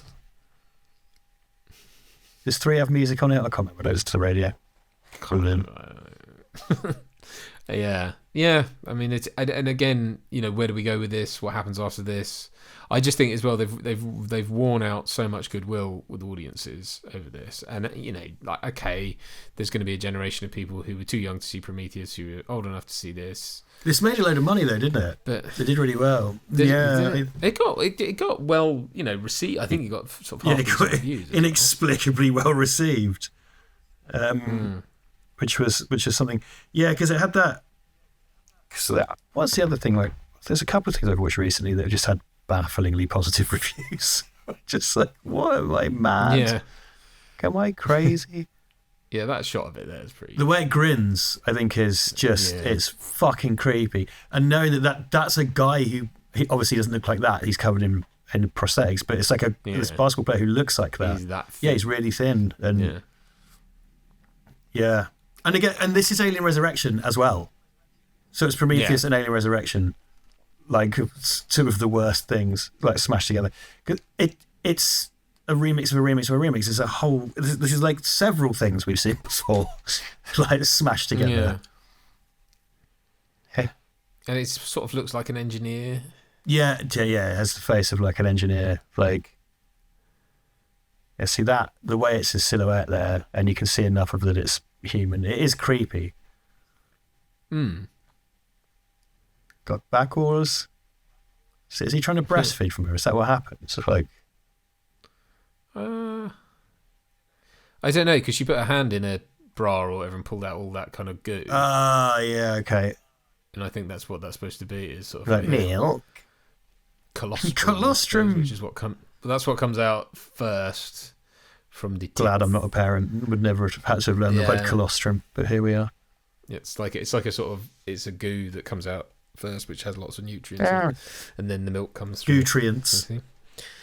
Nutrients. Oh, that's so maybe that's the alien version of that. So it just needs to be just skin to skin contact. And he probably just needs a burp him. He's got a bit of acid in him. He just needs a just shat everywhere. Oh, the subtitle just said, like, I think it said flesh squelching a minute ago. Oh. Yeah, because he's got his little mouse. Yeah. But then it sort of implied that he just ate his mum. Yeah. So not really sure. Yeah, see, the lighting and stuff is great because it's a really good masterclass. Just showing you not quite enough because you don't want to see too much of it. Because if it is kind of flat and evenly lit, it's not scary. I mean, is there a way to improve this? I don't know that. I don't hate this in isolation. Again, it's kind of, if this was just called Scary Aliens, the movie, or whatever. Well, it's tricky because if you put your own alien design in, it'd just be like, oh, well, you've just ripped off Alien. Whereas this is sort of what they've done. Oh no, they just ripped off Alien, but they're allowed to because they're Alien, and it's like, okay, fine, I guess. Well, it's a bit like Alien Earth concerning itself with all those other aliens, and it's like... Yeah, they had that. It's quite funny. They're early, because we commented on it, their early kind of campaign was like those trailers that were just loads of black goo under a microscope. It's like, oh. And then it seems the show was... No thanks. Yeah, exactly. No, thank you. It seems the show was kind of like really nothing to do with that, so... Is Ripley getting in the spacesuit again in a grand? 28 weeks later, that's the one everyone loved, and I was absolutely baffled by it. I thought it was dreadful. Oh, so 20 years later. So yeah, 20 years later. Yeah. I'll see the next one. But I was just utterly baffled by that film. And I didn't review it because I was kind of depressed by it. It's a shame. Well, it's when you told me like an army of Jimmy Savileites turn up at the end. I was spoilers. Like, what? This is spoilers. Well, yeah. No one would believe it anyway. No. Yeah, do you remember Alien? Yeah, I do actually. Can I go home now? That's a little bit of it, like Running Man was a bit. Why you watch the reviews? I was just like, I can't get it. Can I leave now? Like, it's like, well, when it sort of basically becomes a quiz on the first film, because this is essentially what they're saying. Is like, do you remember this? We've recreated it. Do you remember this? Do you remember that? Like, did you? Hand in your scorecard at the end so that we can. Then you win another one. Because what would they do? Like. Is it going to be these two do aliens with a bunch of colonial marines because she goes to a place where no one believes her? Like, what? Yeah. Hold on. Let me just look at the box office for this. That's what I was supposed to see. Because I think they have said there will be a sequel. Yay. To this, right?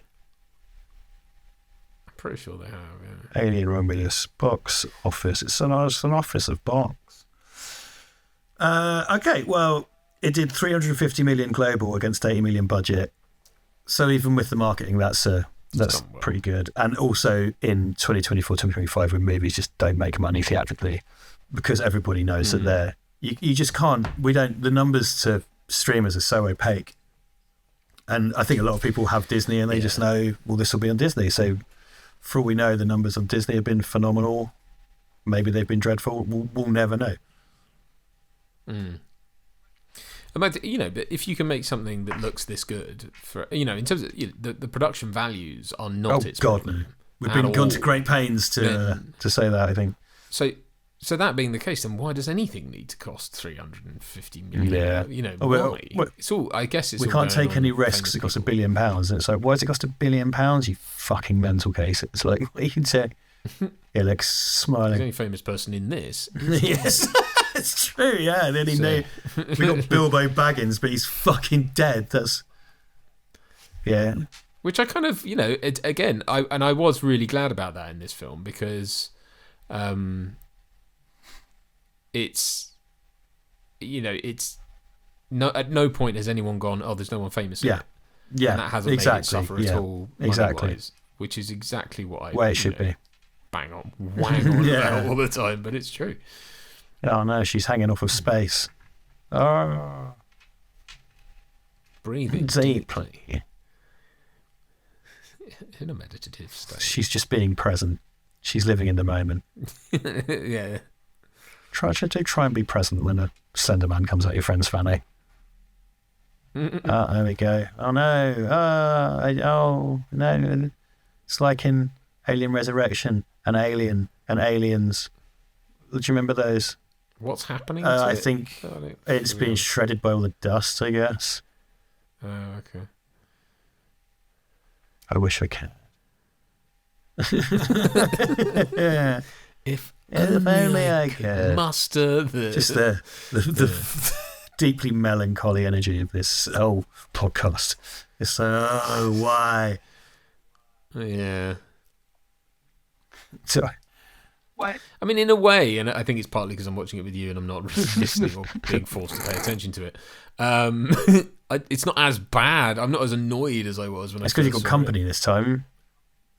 It's getting over halfway through and going like, I know you're not going to give me anything new, and being right. Right. That was the worst part. It was being correct. It was just kind of like, oh, you've got nothing to get. I'd want to be wrong. You've got nothing. You have an empty hand, and there it is. Just this reenactment of fucking. I watched a documentary about a bunch of bus drivers, I think in Wales, who did like a stage play of Alien. That's great. That's way more compelling than this. And their remake's better anyway as well. Yeah. Just one bloke who really likes Alien. It's lovely. It's really sweet. Right, they're off to planet safety. Yeah. Okay. The fucking robot. Yeah, it's probably some sort of Easter egg. Planet blah de blah 1, 2, 3, 4, 5. Now they're going to well, opera and books. Oh, okay, all right. You must be really clever. Well done.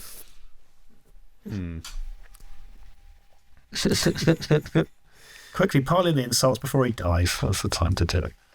My dad has a great phrase that's educated beyond their intelligence. Right. I think that's possibly true of Ridley Scott.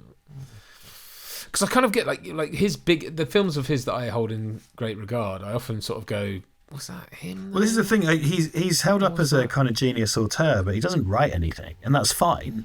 But people treat him like he's Kubrick or Cameron, and he writes as well, but he doesn't, and that's why he's only ever as good as the script you give him, I think. And then it's this kind of like strange sacrilege to criticize him, and it's like, I don't know, man. Like, there's production team behind Alien who shepherded it onward without him and did just fine. And when he came back like a deadbeat dad, like, I personally prefer the second Blade Runner to the first one, but that's just me.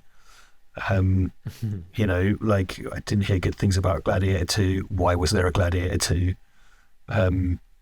It's really difficult. And he's fucking prolific as well. That's the other thing.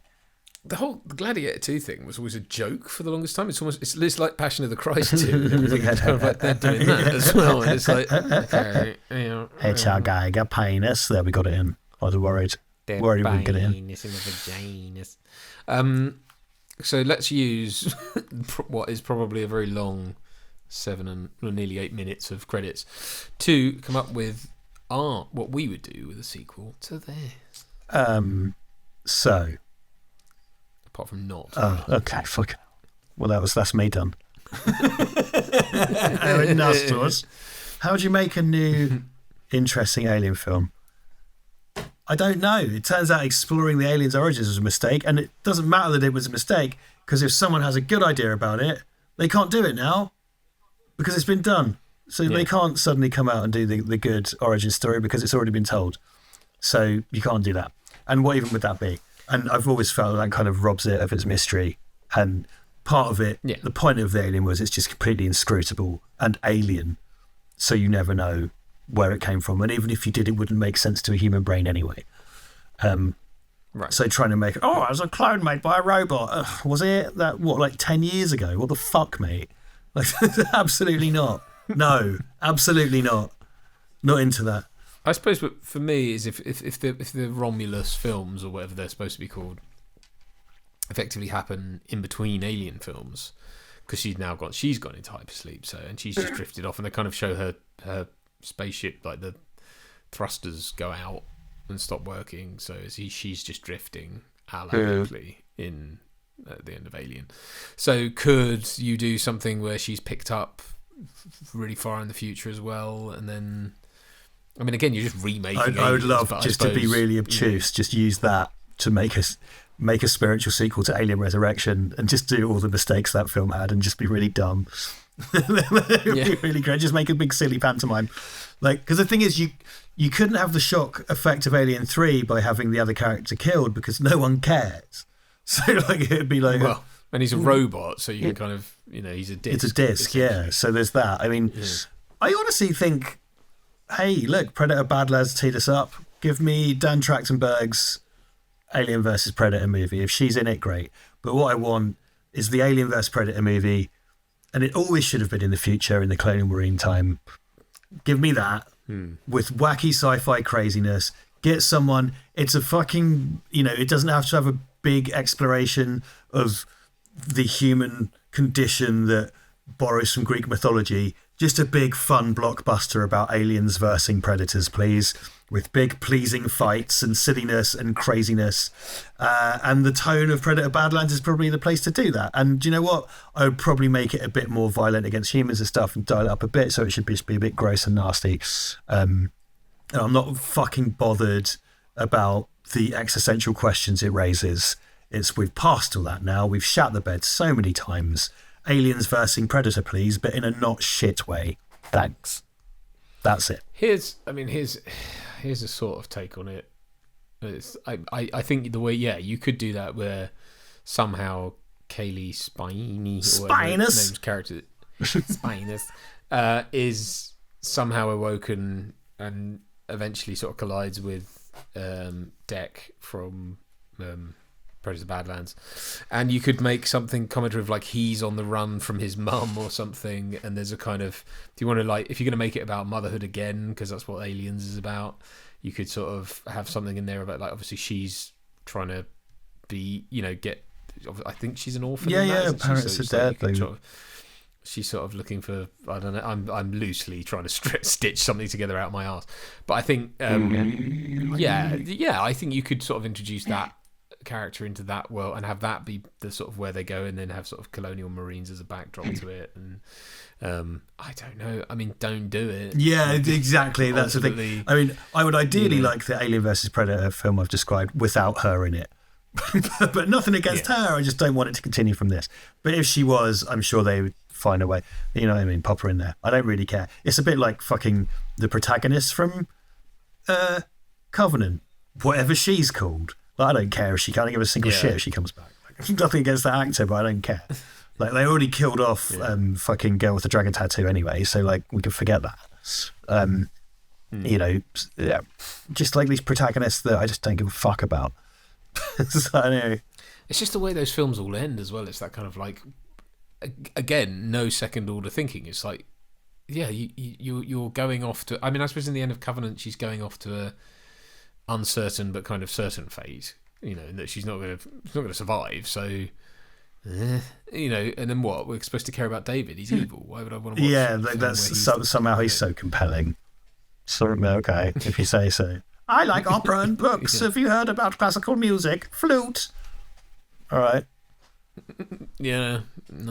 And then I look, these things are gonna keep trotting out. We'll keep going. People will keep going and seeing them, which is much to my chagrin, but they will, and we'll keep having to watch them. But I just think, and it is frustrating because I kind of go like, I did like Badlands, and it's like, would you suffer through the Predator, Killer of Killers? There's another one as well, isn't there? I don't even know what I'm Predators.